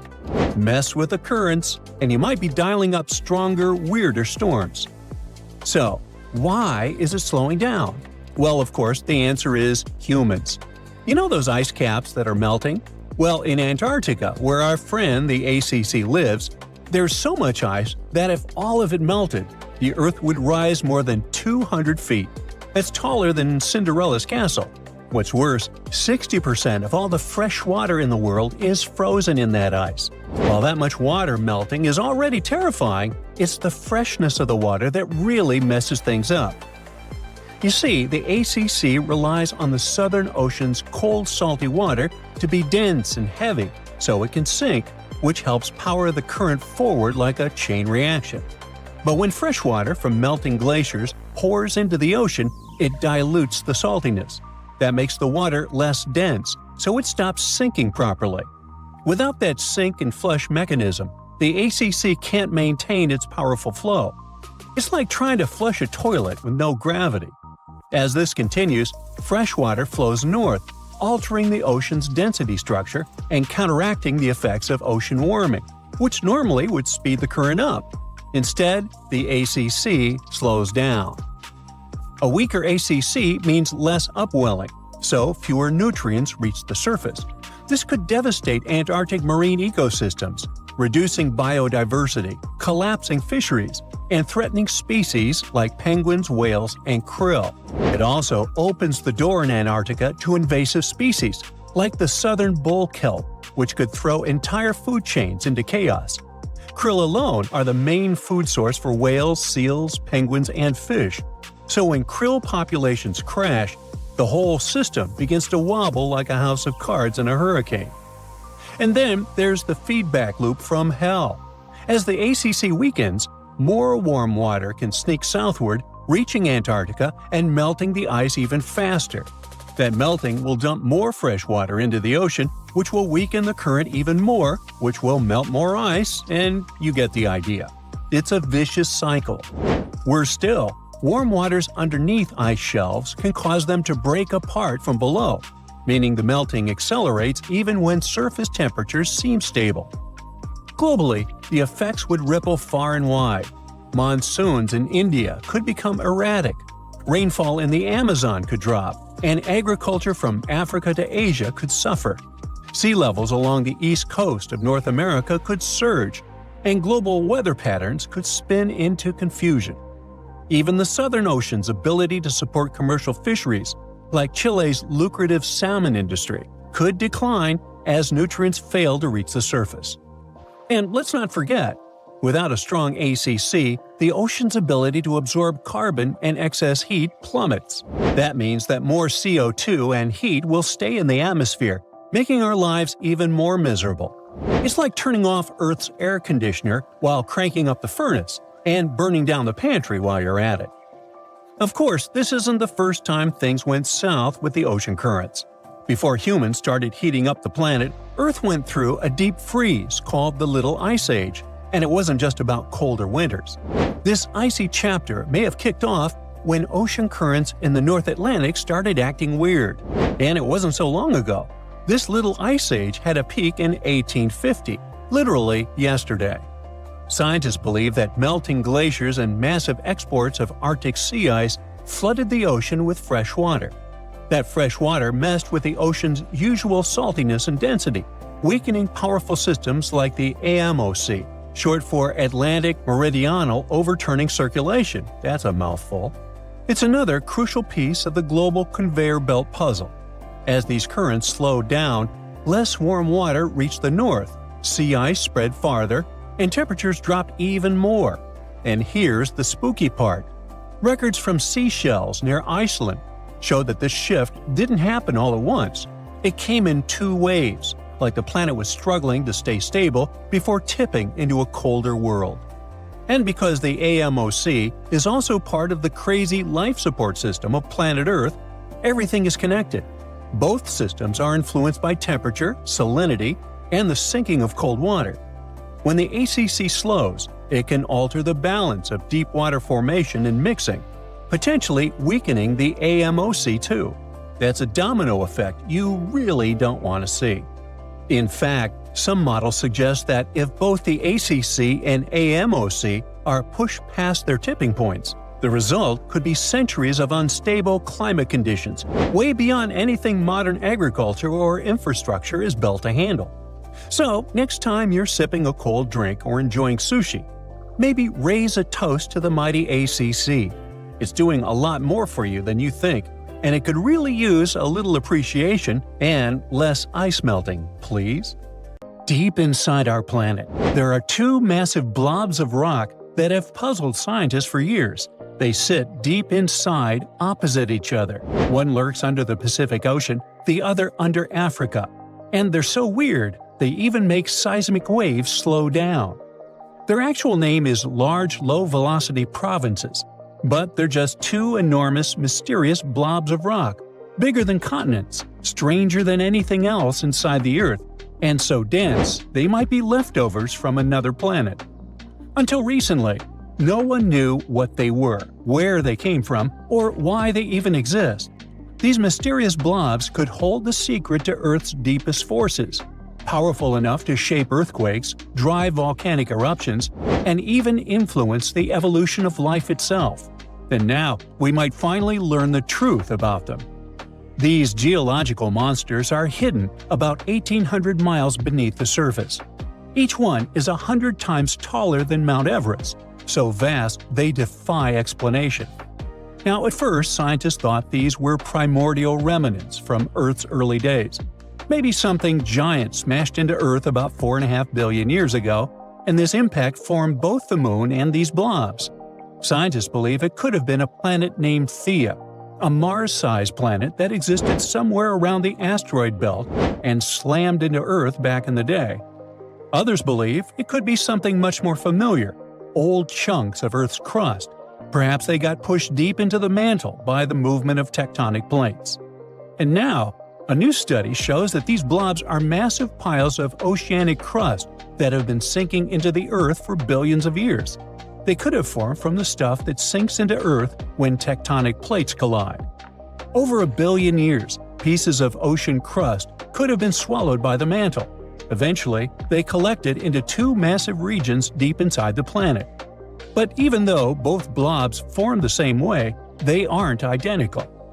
There's this place called the Pacific Ring of Fire, a giant loop of volcanoes and earthquake zones around the Pacific Ocean. Well, the Pacific blob doesn't just stop growing and changing because it's constantly being fed fresh rock from that place.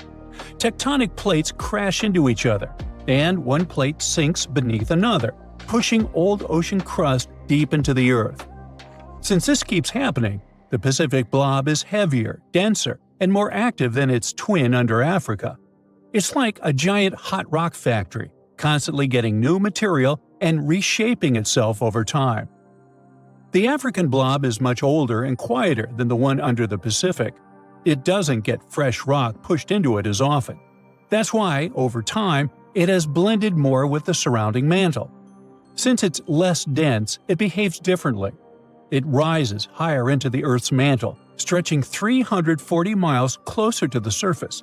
And that might be why Africa has so many powerful volcanoes and rift valleys today. The biggest question is, how do they keep evolving? Scientists think that huge columns of hot rock, called mantle plumes, might be pushing up from deep inside the Earth, helping to drive the movement of tectonic plates in the Pacific. If they're right, then these giant underground blobs aren't just sitting there. They're almost alive in a way. They'd be constantly changing and shaping the surface of our planet. But why do they even matter? Because these weird underground structures may be shaping Earth's surface in ways we don't fully understand yet. You see, first, they might influence Earth's magnetic field. That's because they affect how heat moves through the mantle and core. They might also hold clues about the history of plate tectonics. Studying them could help us figure out when subduction began on Earth, whether it was over 4 billion years ago or much more recently. These guys might also be secret puppet masters behind volcanic activity. There's a theory that blazing hot rock from deep inside the Earth, the same kind that creates volcanic hotspots, might be rising straight from the giant blobs in the mantle. Some of the biggest volcanoes on Earth, including those in Hawaii, Iceland, and Yellowstone, sit directly above the suspected rising plumes from these blobs. If these blobs are fueling these volcanoes, then they could be responsible for shaping Earth's continents, climate, and even mass extinctions throughout history. And well, that's horrifying. That would mean that these giant structures might burst through Earth's crust one day, unleashing catastrophic supervolcanic eruptions, and these eruptions would last for millions of years. Beneath the Earth's surface also lies monsters unlike anything else on this planet. supervolcanoes. They're so massive, so destructive, and so rare that no human has ever witnessed one erupt. A regular volcanic eruption can be terrifying. Lava spewing into the sky, ash choking the air, entire cities buried under fire and stone. But a supervolcano? Well, that's something else entirely. A supervolcano isn't just big, it's a category of its own. Their eruptions rip apart the Earth itself, creating massive craters called calderas. Some of them are over 30 miles wide. A regular volcanic eruption might spew out a few cubic miles of lava and ash. A supervolcano unleashes more than 240 cubic miles of material. That's enough to bury an entire continent in ash. An eruption like this would be newsworthy, to say the least. First, a wall of fire would blow up into the sky. Ash would block out the sun for years, dropping global temperatures. Entire countries could be buried under meters of ash, making farming impossible. Famine, extreme cold, and toxic air could wipe out entire civilizations. It wouldn't just be a local disaster, it would be global. In fact, two of the worst mass extinctions in Earth's history, where almost all life was wiped out, might have been caused by supervolcanoes, not asteroids. The biggest and most horrifying one was at the end of the Permian period. Literally, about 90% of all marine species and 70% of land species went poof. Scientists have counted about 20 supervolcanoes on Earth today. The most famous ones are Yellowstone in the US, Toba in Indonesia, and Topau in New Zealand. Now, the last time Yellowstone erupted was roughly 2 million years ago. It released almost 590 cubic miles of material, enough to bury a city like New York. That was just one of 3 Yellowstone supereruptions. The most recent supervolcano to erupt was Topau in New Zealand. This happened about 26,500 years ago. But supervolcanoes don't just destroy, they reshape the entire planet. About 74,000 years ago, the Toba supervolcano erupted in Indonesia. Some scientists believe it triggered a volcanic winter that lasted an entire decade. There are also theories that suggest that this eruption nearly wiped out early humans. It reduced their numbers to just a few thousand survivors, although that's just speculation. Either way, we know for sure that supervolcano eruptions have changed the course of history. So, how do we prepare for them if this could happen at any moment? Well, scientists monitor volcanoes constantly, looking for warning signs. It could be stuff like rising magma, ground swelling, earthquakes beneath a volcano, changes in gas emissions, and so on. The problem is that while we can predict short-term eruptions, the long-term ones are still a mystery. Yellowstone last erupted 630,000 years ago. It's literally overdue for another eruption already. But volcanoes don't work like clocks. Just because one erupted in the past doesn't mean it will definitely go wild again, and the time between eruptions could be random. Scientists think Yellowstone could erupt again, but it might be just a small lava flow instead of a super eruption. Are we ready for a super eruption if it happens? Probably not. Scientists say we're more prepared for an asteroid strike than a supervolcano eruption. When Hunga Tonga Hunga Ha'apai erupted in 2022, it cut off communications, caused tsunamis, and filled the sky with ash. And that was only a magnitude 5 eruption. A supervolcano would be orders of magnitude worse. So, good luck sleeping at night knowing these guys will erupt again. Maybe tomorrow, maybe in 100,000 years. Nah, don't lose sleep over it.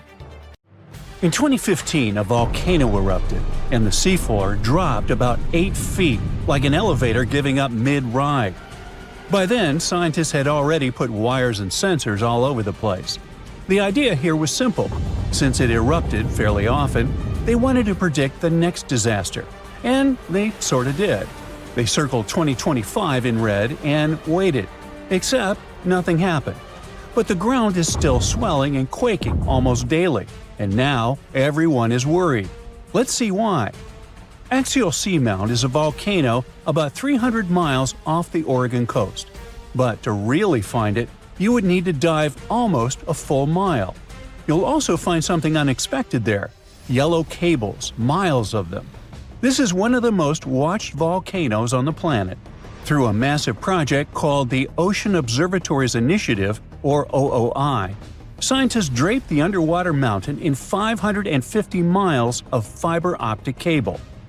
Sadly, it's an observatory in name only, serving more as a science experiment than a proper observatory. There's no cool-looking dome where people live and research underwater. These cables power a massive network of sensors. They count earthquakes, track the ground rising by fractions of an inch, and listen to the magma rumble. These sensors are so sensitive that they can feel the moon. When the tides rise, the extra water presses down on the volcano and sets off tiny earthquakes. To put this all in place, they had to use remote-controlled robots that dove down and physically plugged those sensors into the network. Plugging a TV into an extension cable in a dark room is hard. Now imagine doing that 4,600 feet under the surface. You're using a robot arm, and the pressure is strong enough to crush a small pickup truck. But why go through all this trouble? Volcanoes are lazy. Most sleep for centuries. Some wake up once, flood half a continent with ash, and then go quiet for hundreds of millions of years. If you study volcanoes, you might wait your entire career and never see a single drop of lava. But Axial sits right where two tectonic plates are ripping apart. Magma is constantly refueling the tank. It's not the type that needs to wait hundreds of years to recharge. It can erupt every decade or so. Now, it doesn't blow its top like Mount St. Helens. There's no earth-shattering kaboom.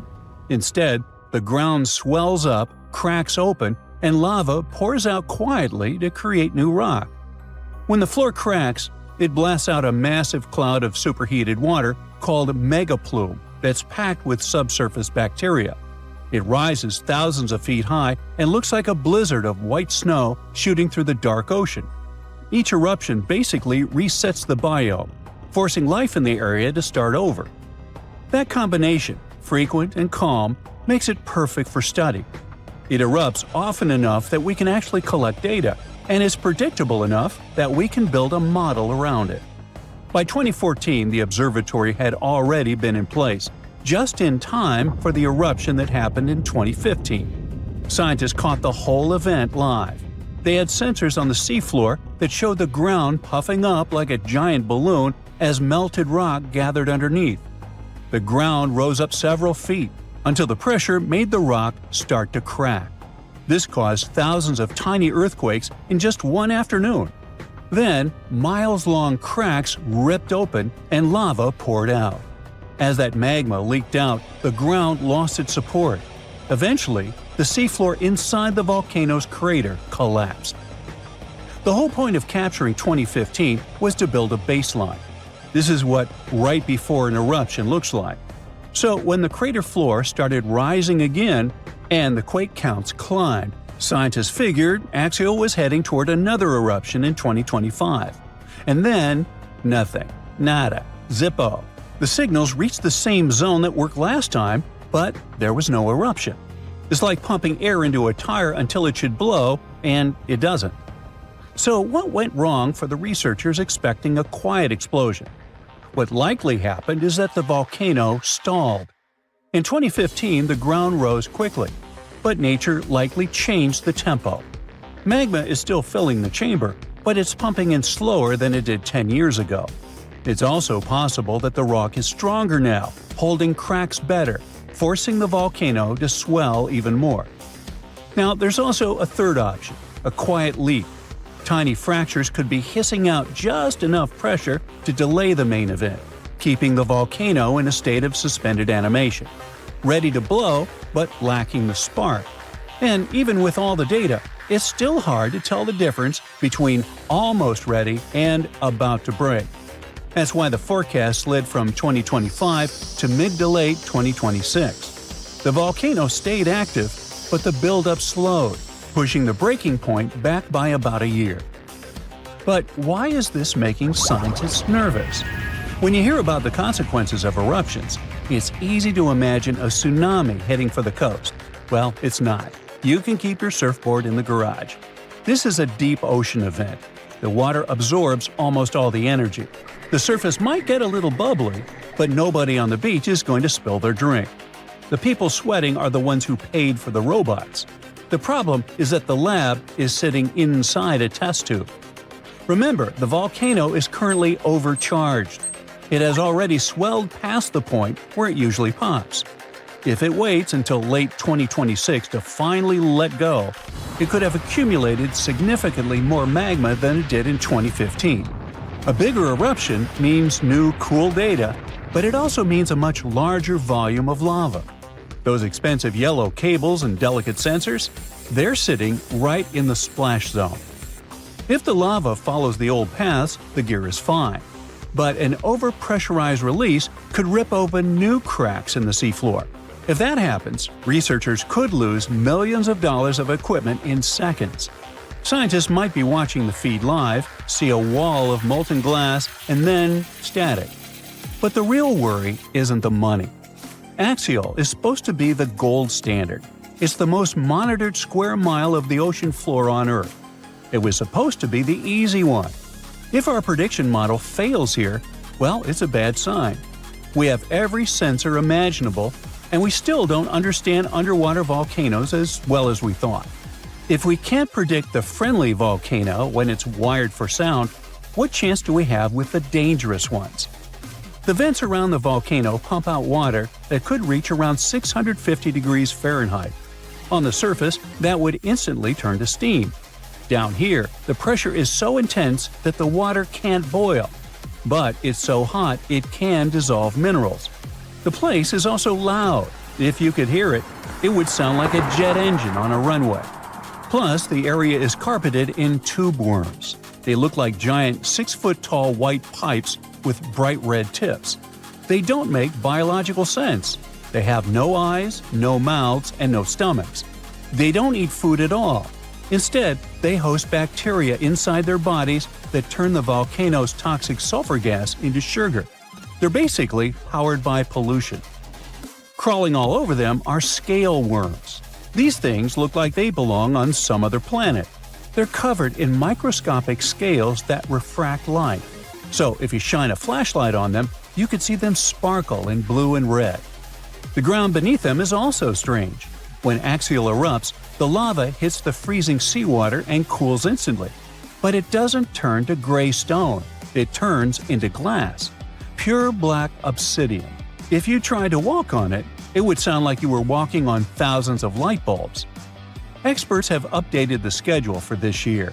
Cameras are in place to take some cool pictures, and we might even get a live stream on YouTube, watching the ground tearing open under the ocean. Let's just hope that it isn't the final broadcast. It's really hard to stream the next one if your multi-million-dollar camera ends up digested by a river of molten glass. I'll say. Get ready, because one of the Pacific Ocean's most active volcanoes might blow any minute now. Scientists monitoring axial seamelt, a gigantic underwater lava factory just off the coast of Oregon, say it could erupt literally any time between today and early 2026 at the latest. Yes, it's underwater, but don't get tricked by the ocean's cover. This beast is almost 3 times taller than the Empire State Building. This volcano is inflating like a souffle at a Michelin-starred restaurant, and scientists are so excited they will live stream it. Seriously! So here's the thing. This volcano will explode at any moment now because, well, it's inflating fast. Over the past few months, researchers have noticed that the seafloor is literally rising. It's like axial is doing its best impression of a waterbed filled with molten rock. Scientists call this inflation, which sounds like something you'd complain about after Thanksgiving dinner. But in volcano terms, it means magma is piling up underground, causing the seafloor to bulge like a souffle that's this close to collapsing. Now, an underwater volcanic eruption might not sound so exotic. After all, most volcanic activity on Earth happens under the sea. Believe it or not, there are more than 1 million submarine volcanoes quietly churning lava beneath the waves as you watch this. The ocean floor is Earth's biggest volcanic hotspot. What makes axial seamount so thrilling is that it's under intense scientific surveillance, unlike any other underwater volcano.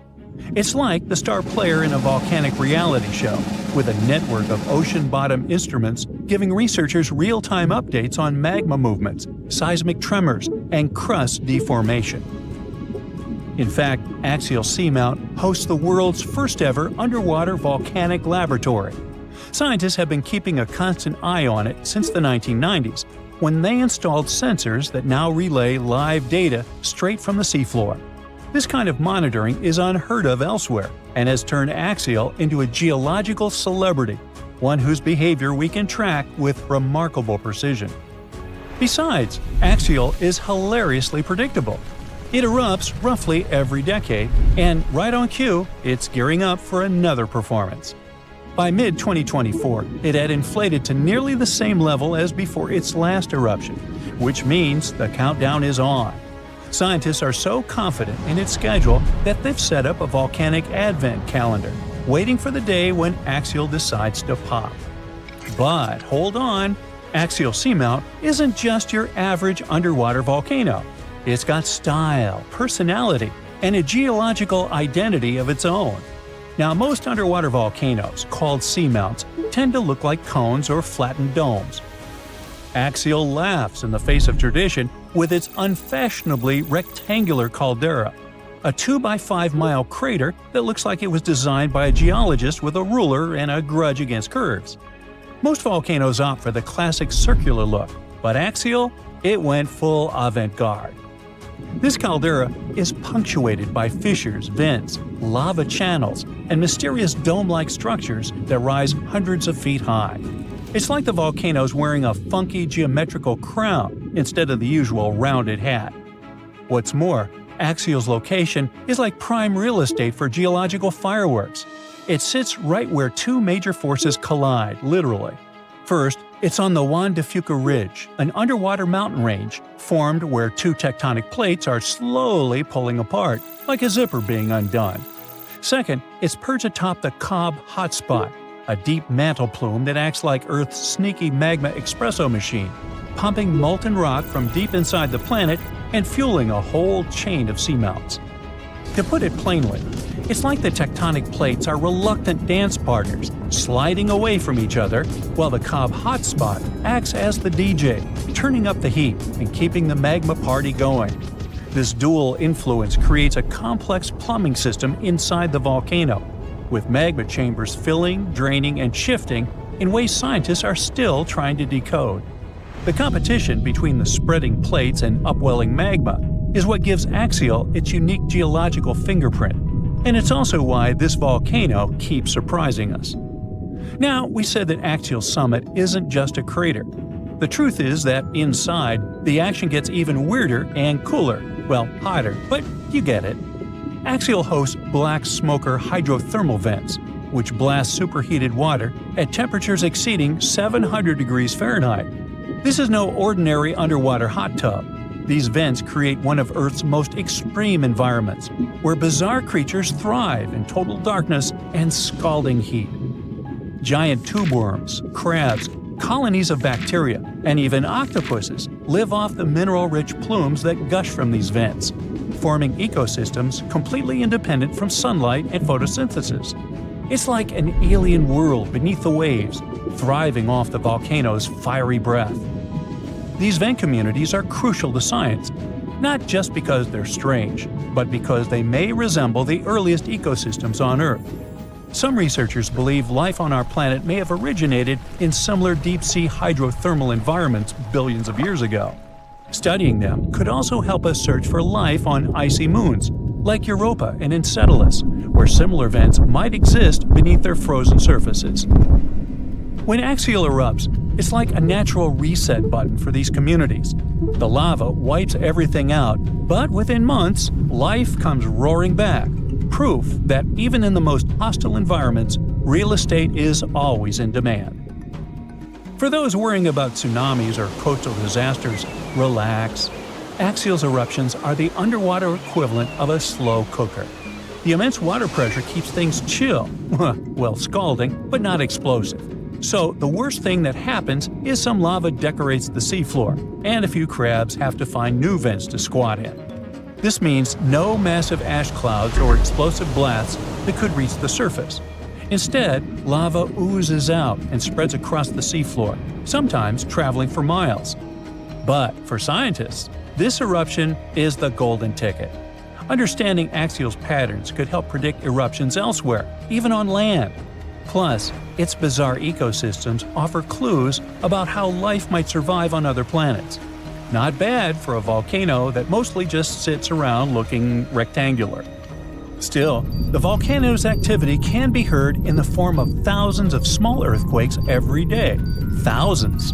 As if the volcano itself was groaning and creaking, preparing to burst open. Again, we won't feel a thing, but at least they'll help scientists track the magma's movements and the volcano's eruptive cycle.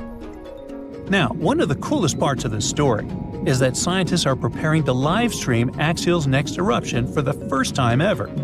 Imagine watching an undersea volcano in action, live, as it's painting the ocean floor with fresh lava. It's like a front row seat to a natural fireworks display, thousands of feet beneath the waves.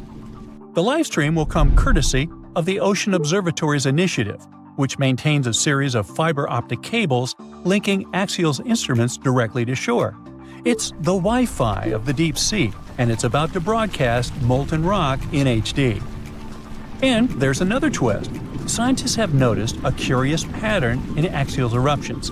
All three of its most recent eruptions, in 1998, 2011, and 2015, happened between January and April, the months when Earth starts moving away from the Sun.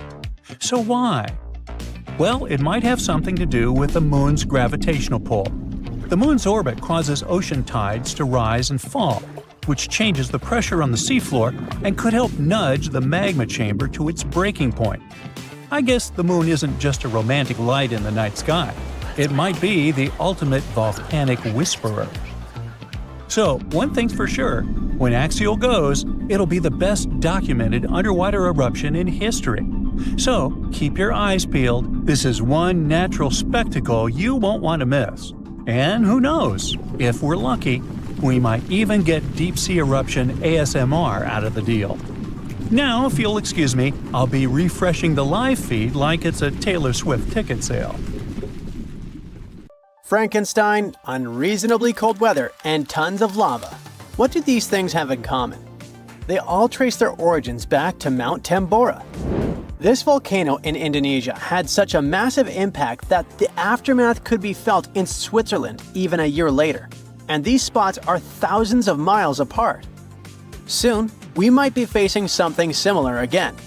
Stick around, because I'm about to reveal the exact spot where the next eruption is expected to happen in 2025.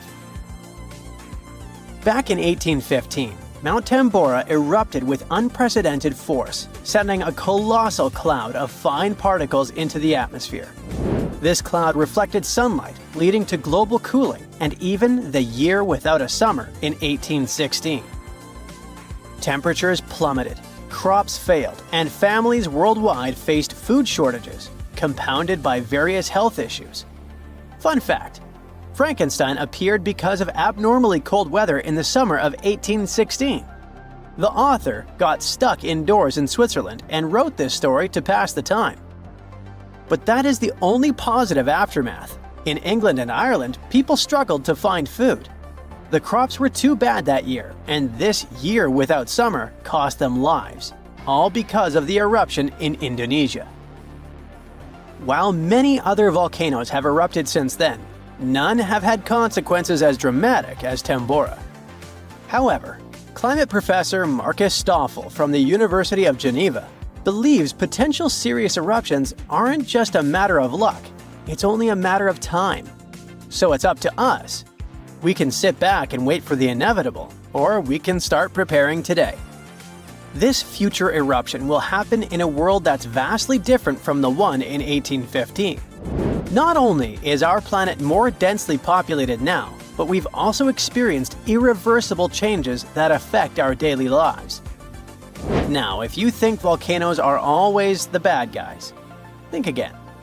They've actually played a crucial role in shaping our planet.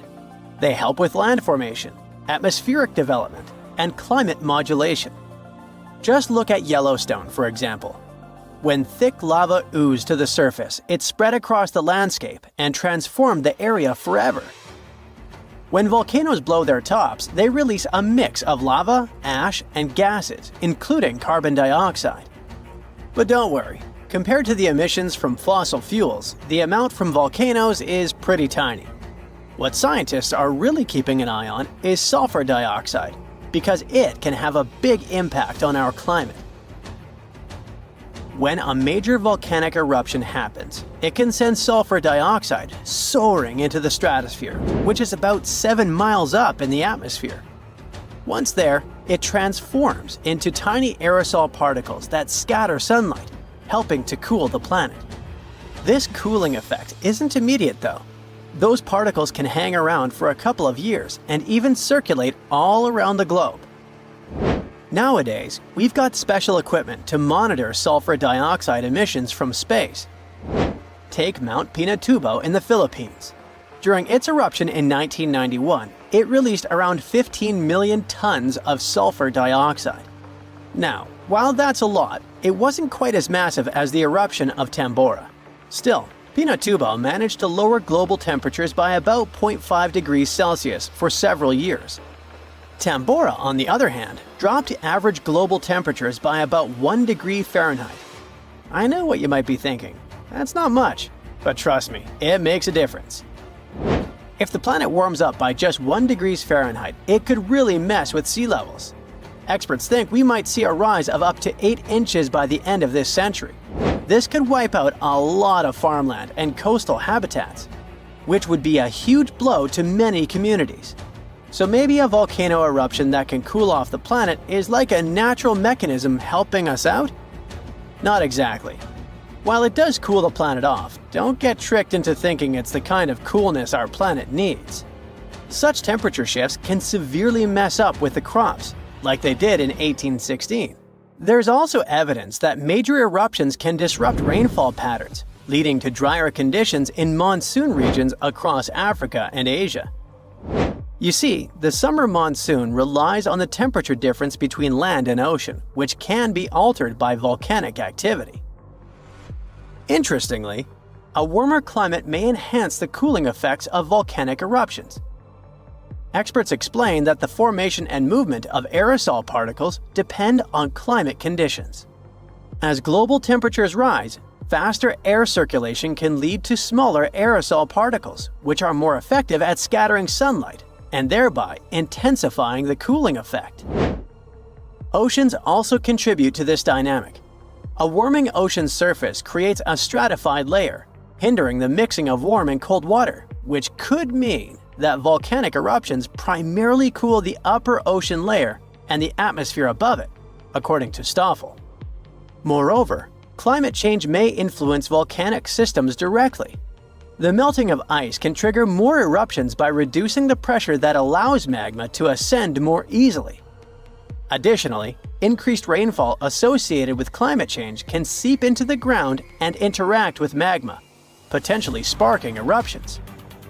While the prospect of a cooling period due to a volcanic eruption might seem beneficial amid climate change, scientists warn that the effects could be dire. The immediate consequences could be severe, particularly for the estimated 800 million individuals residing near active volcanoes. A major eruption could devastate entire cities. For example, Campi Flegrei, located near Naples, Italy, is showing signs of increased activity and threatens the lives of about 1 million people.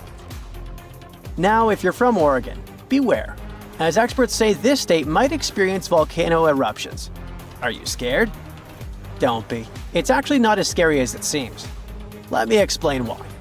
There are more than 80 volcanoes in Oregon, but we're not interested in a single one of them because it's an underwater volcano that is likely to erupt in 2025. Axial Seamount is the most active volcano in the Pacific Northwest, yet it remains largely unknown to the public due to its location approximately 300 miles offshore and nearly a mile beneath the ocean surface. While its upcoming eruption is expected to pose no threat of a tsunami or significant land-based earthquakes because of its depth and distance from the Cascadia Fault, The data gathered from studying its eruptions can enhance our monitoring of potentially more hazardous volcanoes. Let's call it a friendly eruption, shall we? In reality, predicting eruptions is a complex endeavor. We often encounter alarming headlines, such as, "Yellowstone is about to erupt." Should we take these claims seriously? Not really. Yes, Yellowstone sits atop an active supervolcano that has experienced 3 major explosive eruptions in the past 2.1 million years. The last eruption occurred approximately 70,000 years ago, with the most significant explosion taking place around 631,000 years ago, forming the massive Yellowstone caldera. Naturally, many people are curious about whether Yellowstone will erupt again and when that might happen. Fortunately, scientists are employing new techniques to delve into these questions. A recent study suggests that Yellowstone is unlikely to experience another major eruption anytime soon. The reason is that the magma beneath the park is divided into a network of separate chambers. While there is a substantial amount of magma present, it's not sufficiently interconnected to support an eruption. Previous studies proposed that the existence of a massive layer of magma beneath Yellowstone, but these latest findings change that notion.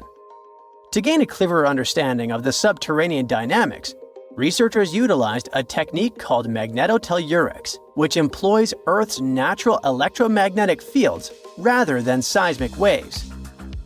Since magma is a good conductor of electricity, this method is particularly effective for mapping molten rock and comprehending underground activity in volcanically active regions. By using magnetotellurics, scientists created a detailed map of the magma under Yellowstone, enabling them to make more informed predictions about future eruptions. But what will happen if an eruption similar to Mount Tambora occurs? By and large, there will be huge climate chaos. Yeah, the best scientists are looking for the solution should it really happen, but they don't have it yet. So technically, we're not ready for the second Mount Tambora. But for now, we're pretty much safe. No major eruptions are predicted. Whew! Kilauea, one of the most active volcanoes in the world, erupted again in March 2026 on Hawaii's Big Island. Huge lava fountains shot into the sky. The main highway was closed, and the airport was blocked by sandpaper clouds of ash. The sky turned a creepy deep red. That's how thick the smoke was. The eruption literally closed some areas of the island. It was already the second time this year. The eruption happened right inside the Halemu'umu'u crater at the volcano summit. Things got dangerous fast, and visitors had to evacuate the volcano summit. The lava fountain shot straight up about 1,300 feet. That's almost as tall as the Empire State Building or higher than the Eiffel Tower. But let's watch the eruption unfold step by step. It started on March 10, 2026, and lasted about 9 hours, ending suddenly at 6:21 p.m. The eruption started in the morning at 9:17, with lava shooting up from the north vent. As for the south vent, it started erupting just before 10 a.m. By early afternoon, the lava fountains were huge. The south vent reached 1,150 feet high, and the north vent was 1,000 feet. The lava was flowing across about 1/3 of the crater floor, glowing bright orange and red. As the lava cooled in the air, it turned into something called tephra. It's a mix of volcanic rock, ash, and tiny glassy shards. Tephra can scratch your skin like sandpaper, making your eyes sting and making it hard to breathe. Even worse, it can turn roads into skating rinks for cars. Because all of this, part of Highway 11 was closed between mile markers 24 and 40. Back in January, during another eruption, it also rained tephra over the park and nearby towns. Some unlucky visitors actually got hit by falling tephra, and a few even got cuts. The Park Service had to close the summit for the first time since its eruption cycle began on December 23, 2024. Now, the National Weather Service says the eruption plume reached 25,000 feet high. That's nearly 5 miles straight up, higher than most airplanes fly. Winds were blowing from the south, so ash and gas started moving north from Halemu'umu'u. Officials warned people in nearby cities to stay indoors or leave if the gases began to bother them. Now, this eruption wasn't the first trouble Kilauea caused this year. An earlier one started on February 15th and lasted almost 10 hours. During that eruption, lava covered half of the crater floor. Scientists estimate that 15 million cubic yards of lava came out. That's enough to fill thousands of swimming pools or cover hundreds of football fields. At 2 p.m. on March 10th, tephra was still falling. Park rangers helped evacuate visitors from the summit. All trails and viewing spots near the summit were closed. Scientists are keeping an eye on things all day and night, watching how high the lava shoots, how fast it flows, which way the ash cloud is moving, and where the fallout spreads. Even though the lava mostly stays in the crater, tephra and volcanic gases can make living near a volcano pretty risky. Since December 24, 2024, Kilauea has been spitting lava on and off, mostly from two vents at the summit crater, one to the north, one to the south. Eruptions happen in short bursts, usually less than half a day. After that, the volcano takes a break for a while. Could we say the volcano is chilling? No, we can't. Sometimes those pauses can last 2 weeks or more, as if giving the lava time to catch its breath before the next show. But let's talk a little bit more about tephra. The biggest problem is that it doesn't just stay near the volcano. In past eruptions, it rained down on neighborhoods as far away as Hilo and Puna, messing up water systems and creating a huge cleanup job. At Hilo International Airport, all evening flights were canceled because of ash in the air. And for weeks afterward, locals and park staff were sweeping tephra off roofs, gutters, streets, just about everywhere you can imagine. According to the park spokesman, the reason tephra spread so far is a mix of weak winds and extremely tall lava fountains. When that happens, the volcanic debris drops straight down over the park and nearby towns. During past eruptions, steady winds, called trade winds, which usually blow from east to west across the islands, acted like a conveyor belt. They carried ash and volcanic gases over the Cow Desert and nearby towns to the southwest. Another super dangerous thing about an eruption is glass rain, also called Pele's hair. It's a kind of tephra that happens especially when lava fountains shoot up really fast. Tiny gas bubbles in the lava burst and stretch the molten rock into super thin, fragile strands. The wind then carries them far away. This stuff is lightweight but brittle, so it can scratch your skin or get in your eyes or lungs. The name comes from Pele, the Hawaiian goddess of fire and volcanoes, because it's kind of born straight from volcanic activity. During big eruptions, like the one in 2018, these strands were reported falling all around the volcano. Now, Kilauea isn't the only threat in the region. The sleeping giant next door, Mauna Loa, got an update from scientists on March 5, 2016. The volcano isn't erupting yet, but it's inflating as magma fills its huge underground chambers. You might think of it like Earth taking a deep breath. But it isn't just breathing. In the past month alone, over 100 earthquakes have been detected under the summit. Should we get worried?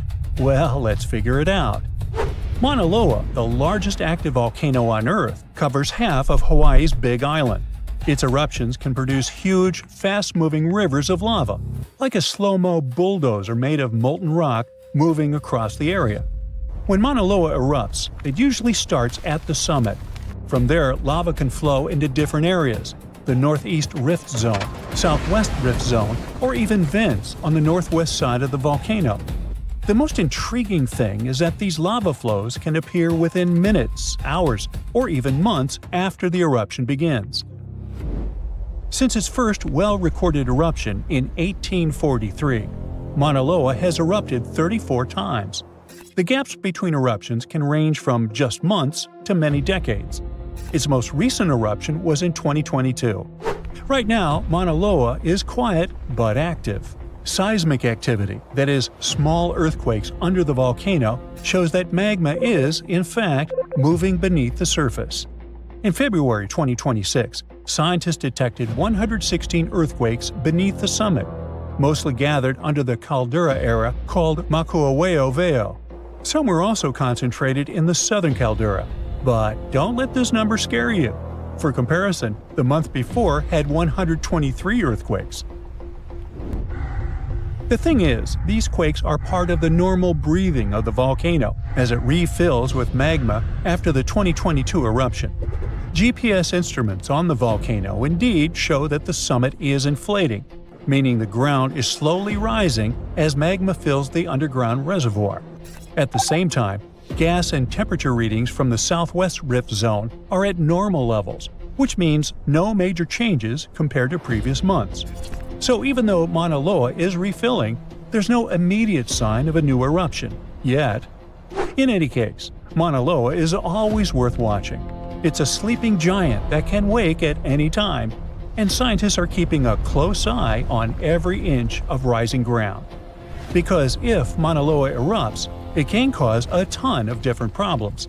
Massive rivers of lava can flow quickly and cover land in their path.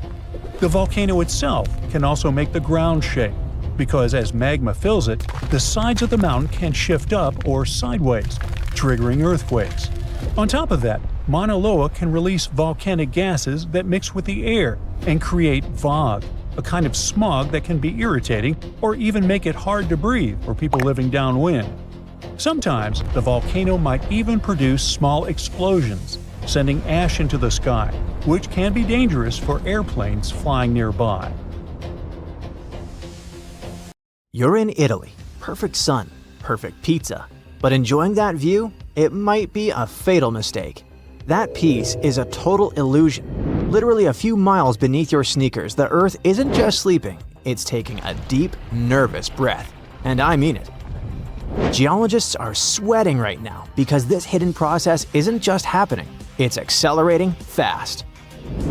When most people think about volcanoes in Italy, they think about Mount Vesuvius and that tragic story of the ancient city of Pompeii. Ash falling from the sky, a city frozen in time, a tall volcano standing over the Bay of Naples. Vesuvius looks dangerous, and it makes sense that people focus on it. But Vesuvius is not the biggest threat in the area. The real danger is harder to see. Just west of Naples is an area called Campi Flegrei.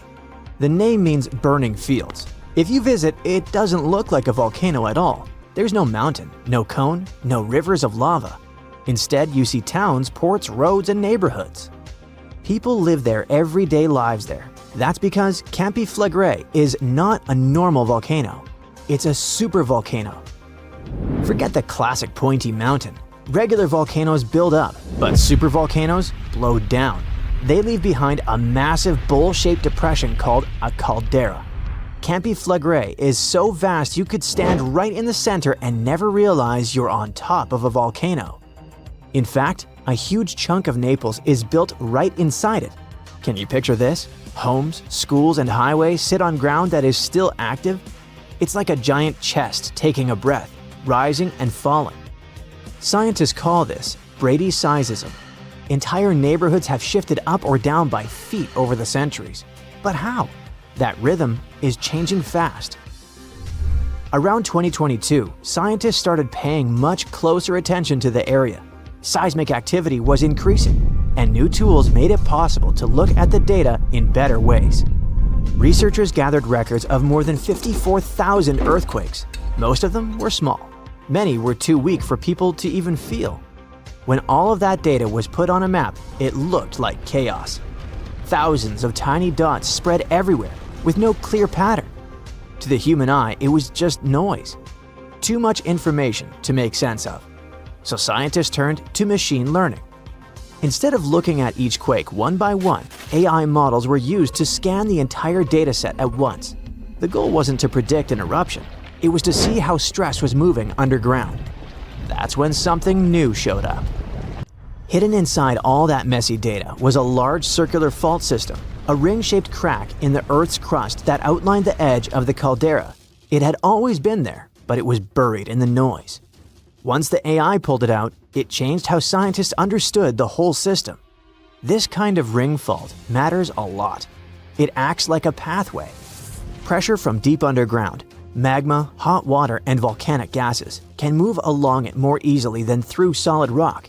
Instead of pressure spreading out evenly, it gets focused along this ring.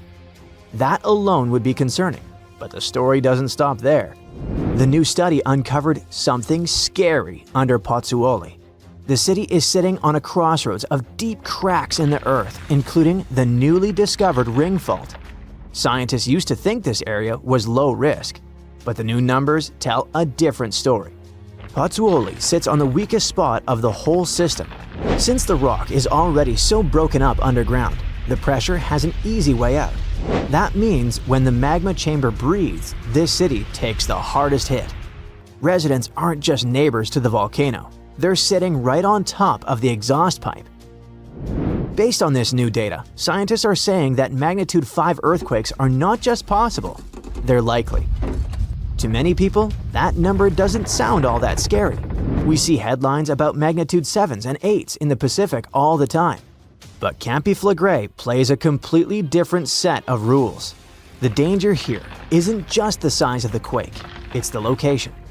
In places like Tokyo, quakes are usually deep, so by the time the waves reach you, they feel like a rolling motion. But here, earthquakes are incredibly shallow, sometimes starting just a few thousand feet below the pavement. That makes a huge difference, because the explosion is happening right under your feet. The ground doesn't roll, it jolts hard. It's a violent vertical kick that amplifies the damage. Even a small quake here hits with the intensity of a truck crash. And that kind of force is bad news, also because of the buildings. Many structures in this area are old, historic treasures, sure, but dangerous. They were built centuries before modern seismic safety codes were even a concept. We're talking about things that were never designed to move. Thick stone walls, aging water pipes, and rusted gas lines. None of this handles shaking very well. Modern steel bends. These old stones just crack. All of this destruction is driven by a phenomenon called bradyseism. Think of it as a massive hydraulic system operating deep underground. Miles below the surface, a volatile mix of magma, superheated fluids, and volcanic gases are constantly trapped. Over time, that cocktail builds up immense pressure. As the pressure grows, it pushes against the crust, literally lifting the ground and the entire city upward. When the gas escapes or the pressure drops, the ground sinks back down. It's a slow, relentless cycle of rising and falling. And this isn't just a scientific theory. We have clear physical proof. In Pozzuoli, there's an ancient Roman building called the Temple of Serapis. Its stone columns are marked with holes made by sea creatures that only live underwater. Those holes show that the building once sank below sea level and stayed there for a long time. Later, it rose back up again. The ground didn't move suddenly, it moved slowly, over centuries. The earth here has always been unstable, slowly breathing in and out. What scares scientists today is how fast the movement is happening now. Since April 2025, the ground has pushed up 0.6 inches every single month. That doesn't sound like much, but in geology, that's fast. Over a year, it adds up to nearly 7 inches. Buildings are not designed to move like that. As the ground lifts, foundations get stressed, pipes stretch, roads bend. At the same time, the ring fault is being pulled tighter and tighter. Systems under stress don't always fail slowly. Sometimes they break all at once. It wouldn't take a huge event to push things over the edge. A small shift in magma, a sudden release of gas. Something like that could trigger stronger earthquakes. If that scenario plays out, we're not talking about some cracked plaster or a few broken windows. It hits the panic button for the entire red zone. And let's be real, evacuating Naples isn't just hard. It's a logistical nightmare straight out of a disaster movie. We're talking about a critical red zone holding 500,000 people, from Pozzuoli to western Naples, who would have to evacuate the second the alarm sounded. And right next door is the yellow zone, where another 800,000 residents are sitting directly in the path of choking volcanic ash. These are narrow, winding, ancient streets built for donkeys and carts, not for 500,000 panic-stricken people trying to leave at the same time. It's a recipe for absolute gridlock. We're talking bumper-to-bumper traffic where nobody moves an inch. Then there's the money. The economic hit would be staggering. Overnight, one of the most vibrant places on Earth turns into a ghost town. No tourism, shops boarded up, businesses wiped out, The ripple effect wouldn't stop at the Italian border, it would hit the whole European economy. Now, sure, this isn't ancient Pompeii. We have satellites and smartphones. We aren't totally blind. So hey, apparently, there's absolutely no need to be worried, right? At the end of December 2021, an underwater volcano with a rather exotic name, Hunga Tonga, woke up after several years of sleeping. It did that with so much energy and strength that people heard the eruption from over 100 miles away. Then it went back to sleep. But a couple of weeks later, it woke up again with a force 7 times greater than the first time. It broke the island above it in 2 parts. The lightning storm that started because of the eruption was the most intense in recorded history. The sound waves from the eruption traveled around the planet several times.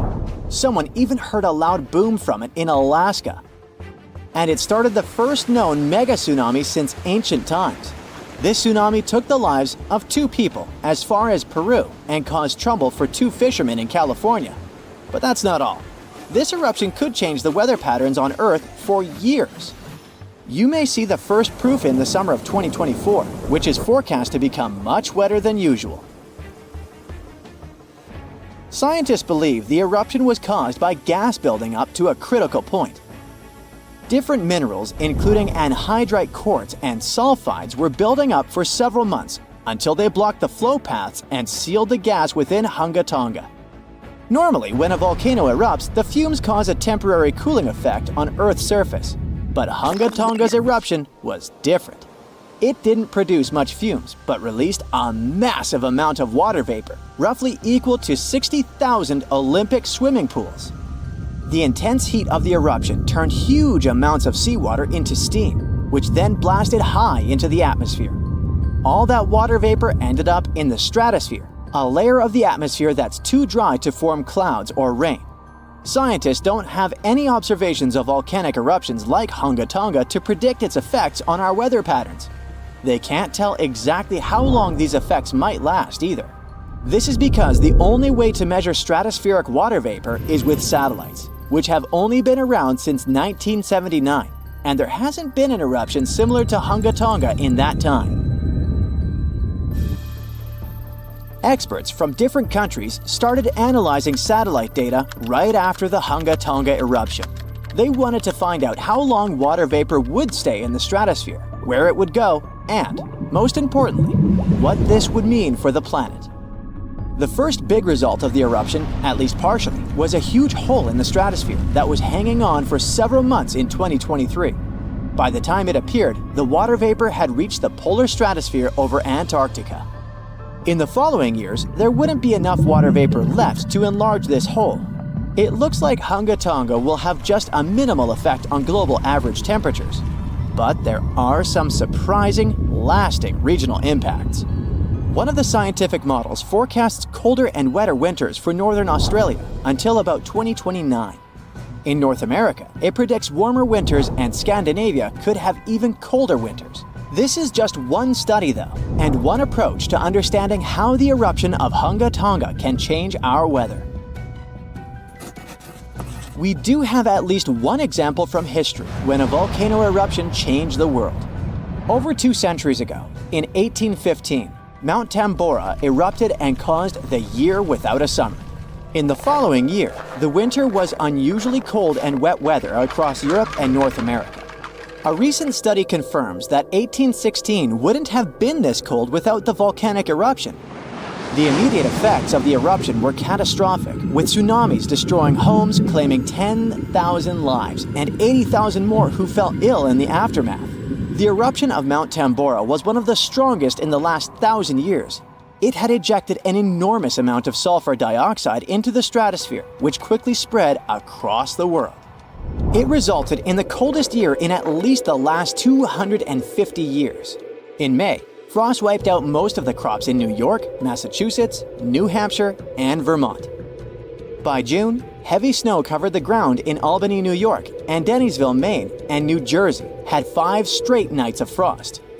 The cold continued into late summer, which should have been the harvest season. In July, lakes and rivers were still frozen as far south as northwestern Pennsylvania, and frost stayed in Virginia until late August. Temperatures would drop from above normal summer highs to near freezing within just a few hours. The weather was completely unpredictable. Prices of food skyrocketed. The cost of oats for horses, which were the main mode of transportation, also rose sharply. Some people believe this situation inspired Carl Drees to invent the bicycle in 1817 as an alternative transportation method. Tambora changed weather patterns completely for not just 1, but 3 years. The whole planet got colder, and as crops failed, probably at least 1 million people starved. Scientists don't have solid evidence of volcano eruptions that have taken more lives than Tambora. But the Krakatoa eruption in Indonesia in 1883 is far more famous than Tambora because information about it spread worldwide via telegrams and photos.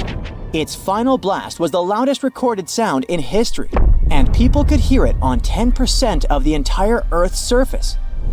The eruption started a tsunami with waves about half as tall as the Statue of Liberty. Still, it was less powerful than Tambora's eruption. The island that once hosted Krakatoa disappeared in the eruption, but new eruptions began less than 50 years later and created the Child of Krakatau cone in the center of the caldera of the old eruption. The new volcano still comes to life from time to time. Mount Vesuvius's eruption, which took down Pompeii, is one of the most well-known volcanic disasters in history. It took around 2,000 lives, much fewer than Tambora. According to a famous Roman author of that time, the eruption lasted 18 hours. Pompeii was covered by a layer of ash and pumice that was thicker than twice an average human height. The nearby coastline also changed dramatically. In today's world, the after effects of volcanic eruptions are often more dangerous than the eruption themselves. Thanks to advances in technology, we can now predict volcanic eruptions more accurately and use safety measures like evacuations and flight cancellations. But there's still a lot of risk that changes in weather patterns and drought all over the world, especially in areas like India, East Asia, and East Africa that are affected by monsoons. Volcano eruptions can also have effects you wouldn't probably expect, like the evolution of dinosaurs. These guys were once the size of cats, waiting for their time to shine. It came around 230 million years ago. This time is known as the Carnian pluvial episode. Before it, Pangaea was a dry and arid supercontinent. But then, there were 4 major volcanic events that pumped huge amounts of carbon dioxide into the atmosphere. Global temperatures and humidity spiked because of it. These massive eruptions most likely happened because of the Wrangellia Large Igneous Province eruption in what is now British Columbia and Alaska. This prolonged volcanic activity created the right conditions for dinosaurs to blossom and diversify, and also for the rise of other groups, like modern conifers, ferns, crocodiles, turtles, insects, and early mammals. With higher temperatures and more rainfall, terrestrial plants have evolved, and humidity-loving ones have become dominant. Without those changes in the world, we could have a completely different natural history. There's some solid proof that volcanic activity has really changed the weather patterns back then. Scientists have found layers in the Earth's core that show different types of carbon. It means there were 4 massive releases of carbon dioxide into the atmosphere. The data on mercury and carbon together shows that the spike in mercury levels was thanks to a major volcanic event that affected the global carbon cycle, and not just local eruptions. Yellowstone is the internet's favorite doomsday volcano. Maybe you heard the prediction. 1 super eruption, then a continent dusted in ash and temperatures going down. A perfect disaster movie scenario. Yet, geologists worry about a different kind of volcano. One that won't explode only once. It could rip the ground open, flood the entire continent with lava, and make the air unbreathable. And we know this because it happened before. Right now, researchers think there might be around 20 supervolcanoes scattered across the planet. Short story, we fear those. Long story, a major supervolcanic eruption could collapse modern society as we know it. A normal volcano can cause a local disaster. It can wipe out a city and turn a region into a no-travel zone. When Mount St. Helens exploded in 1980, it was huge. The eruption blew the top off a mountain and flattened forests like knocking down dominoes. It showed the world just how scary volcanoes can be. But in geological terms, it's nowhere near what a supervolcano could do. Mount St. Helens threw out roughly a third of a cubic mile of ash, enough to make a football field pile about 150 miles high. For comparison, a supervolcano could bury the entire state of Texas 5 feet deep, and Texas stretches about 800 miles. Volcanoes like St. Helens are mountains that build up over time, layer after layer, like nature stacking spilled wax.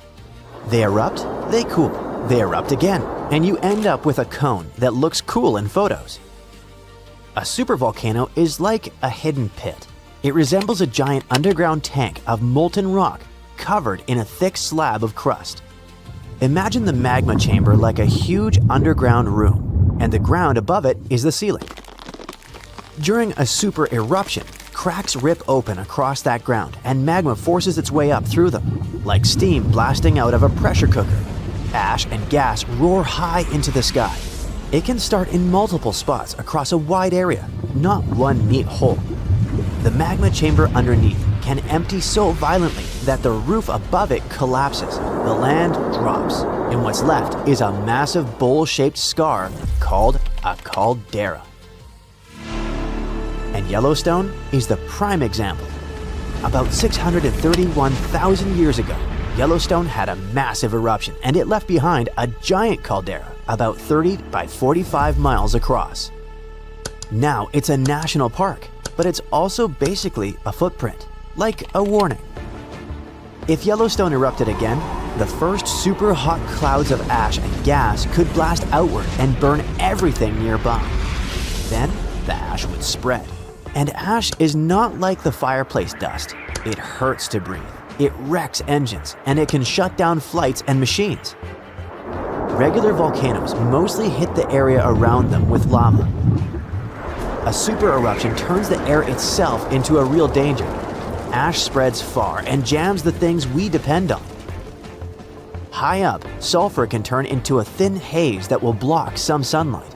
That can cool things for a while and mess with growing seasons, even far from the eruption. And winds can spread that effect well beyond the US. However, geologists worry about something even worse. A kind of eruption that can keep going in waves and cover huge regions in lava. It's called a large igneous province. It's not one volcano. It's a whole stretch of crust that starts leaking lava through long cracks over and over for a long time. Instead of one giant explosion, it's more like Earth turning on a lava faucet that just keeps going.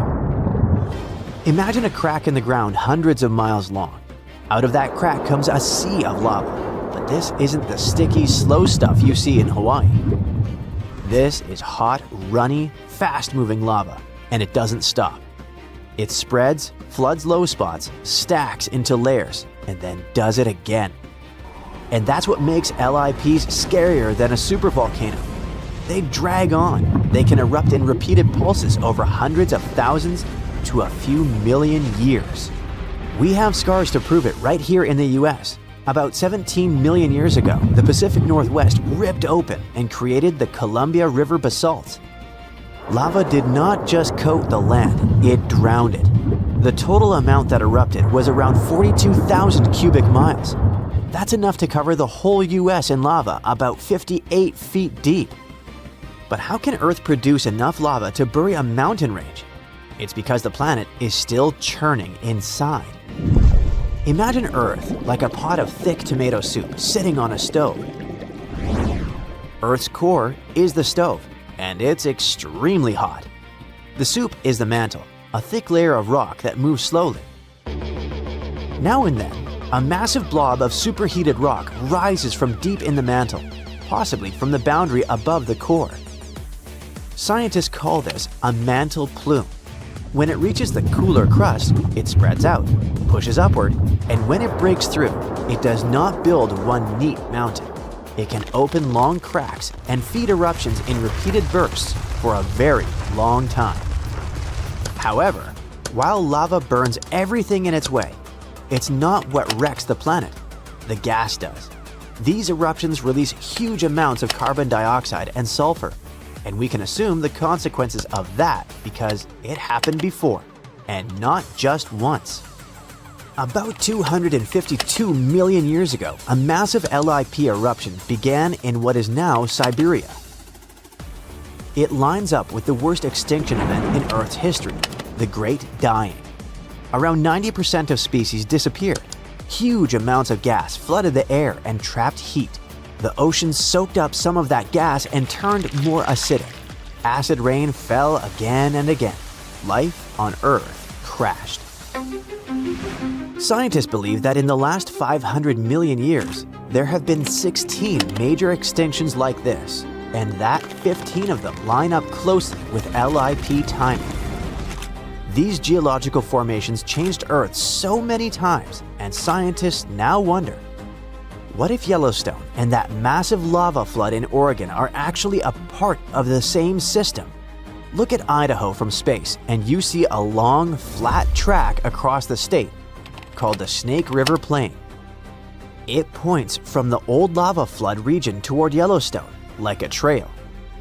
That path exists because Earth's surface moves. The outer layer is split into giant plates that slowly slide. Under Idaho and Yellowstone, a deep, hot zone keeps feeding eruptions. As the plate moves, the eruption zone shifts with it, leaving a long trail behind. That's why the rocks get older the farther you go from Yellowstone. It's the same heat source, just a moving target. And if you roll the plate's motion back far enough, that trail points closer to where the Columbia River basalts formed. That's why some geologists think the Northwest lava flood and Yellowstone could be connected parts of one long-lived system.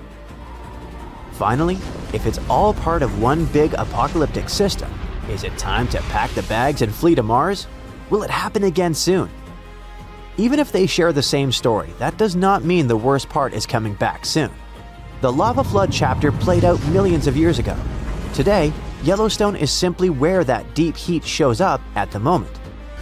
And sure, it can erupt again, but the most likely eruption isn't some giant doomsday blast. It's a steam explosion, when super hot water flashes into steam and blows rock apart. Lava flows and smaller eruptions can happen too. The caldera-making nightmare is a rare one. If Yellowstone ever started building towards something big, it wouldn't be sneaky. You would see it coming. A lot more earthquakes than normal and the ground lifting faster than usual. The clearest right before signs would likely show up in the days or weeks before it. We cannot stop a planet-scale eruption. We can only watch for the warning signs and plan. But hopefully, if the planet decides to get rid of us, by the time it starts sending warnings, we'll already finish turning Mars into our new home. If all the volcanoes on Earth suddenly erupted together, it'd be loud. We'd also have around 1,500 of these formations bursting at once. Now normally it's just 10 to 20 volcanoes that are active each day. But what would the world look like if they all blew their tops simultaneously? Geologists think it wouldn't be pretty. Even if only the land volcanoes erupted together, it would set off a chain reaction way worse than anything we've ever seen before. The two big problems would be ash and volcanic gases. While the explosions in lava would be damaging for people nearby, the real danger lies in what happens next. A thick layer of ash would cover the planet, blocking out sunlight completely. No sunlight means no photosynthesis, which means crops would fade away and temperatures would drop considerably. And all this ash cloud could remain in our atmosphere for up to 10 years. Now, ash aside, there's also acid rain to worry about. Volcanic gases like hydrochloric acid and sulfur dioxide would mix with the atmosphere and fall back down as acid rain. This type of weather would harm the groundwater and ocean surfaces. Even if humans would find a way to survive up to this point, we'd have no corals and no other sea creatures around. Scientists have seen similar events in Earth's history at a smaller scale. Big volcanic eruptions have been linked to mass extinctions. When Mount Pinatubo erupted in 1991, it cooled parts of the world for 2 years. But the extra carbon dioxide from these eruptions could also heat the planet, the same way we turn our stoves to broil for that extra crispy layer on our casserole. Geologists also mentioned that there's evidence in our atmosphere that stuff like this may have happened in the distant past. During the Cretaceous period, carbon dioxide levels were way higher than today, which made it difficult for marine life to thrive. Who would survive all this? Probably just some extremophiles, these organisms that survive in harsh conditions like hot springs or deep undersea vents. As for humans, we could all lay low in underground bunkers until things clear up, or build multiple space stations that could fit us all. Yeah, right. The chances of all volcanoes erupting at once, though, are very slim. Whew! That's because there isn't one giant source supplying all the volcanoes on Earth. Each one of these openings has its own deposit of magma, except for a few cases where they indeed share the supply. For example, in 1912, Nova Rupta in Alaska erupted alongside another volcano sharing magma.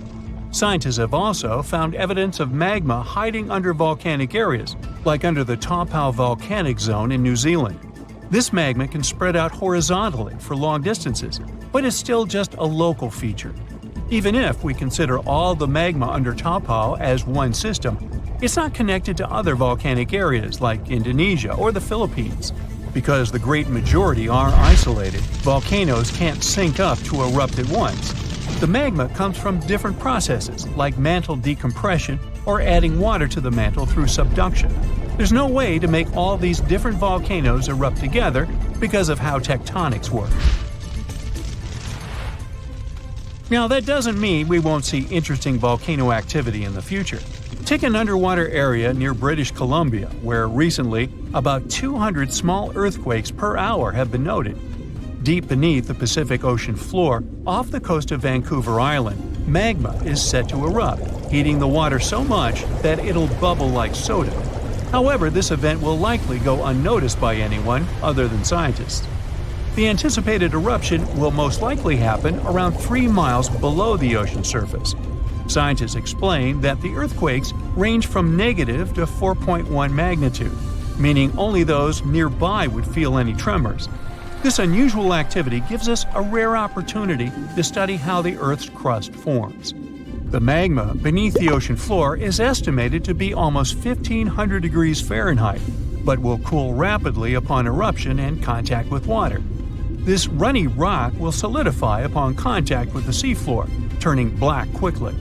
This event will be useful for biologists too, who will have the opportunity to study the marine animal's response to any changes, like run!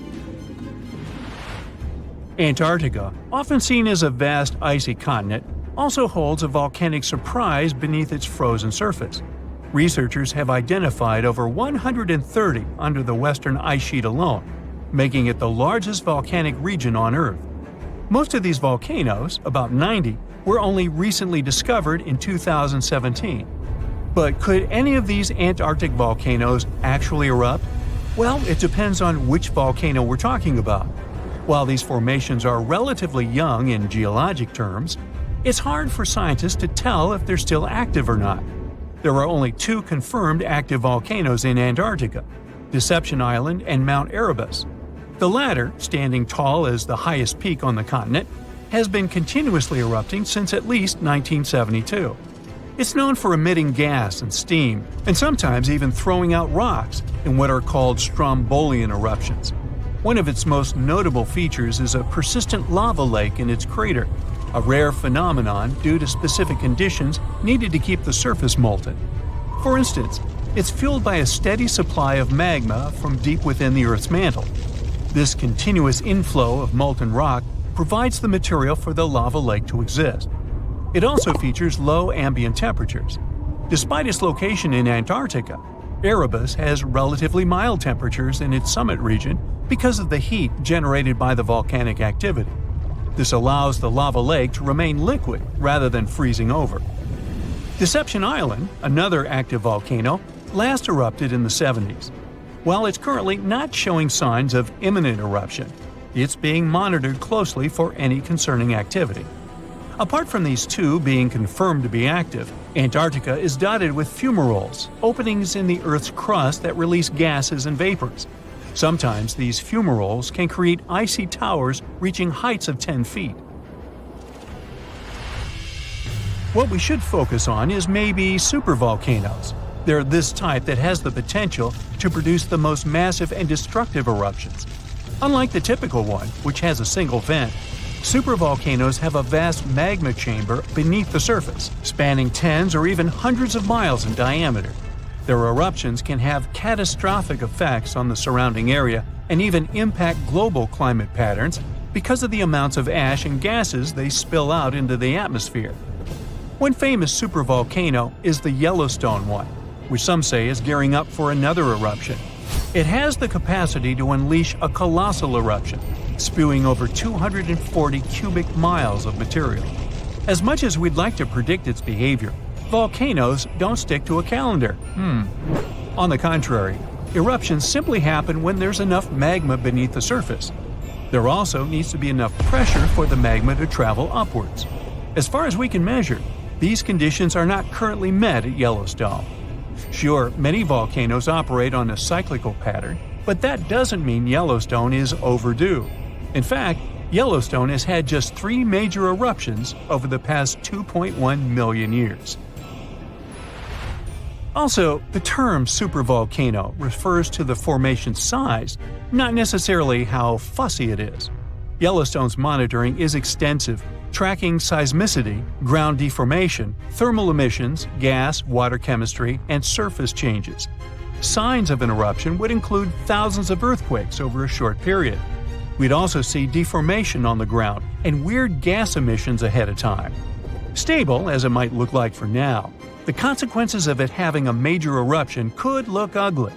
Ash dispersion could blanket a 500-mile radius, potentially disrupting Midwest agriculture and clogging waterways. Ash and gas emissions into the stratosphere could induce global climatic effects, making our planet colder for several years. And yes, we've seen some research that it shows there's more liquid molten rock under the Yellowstone volcano than scientists believe. But that doesn't translate to imminent danger.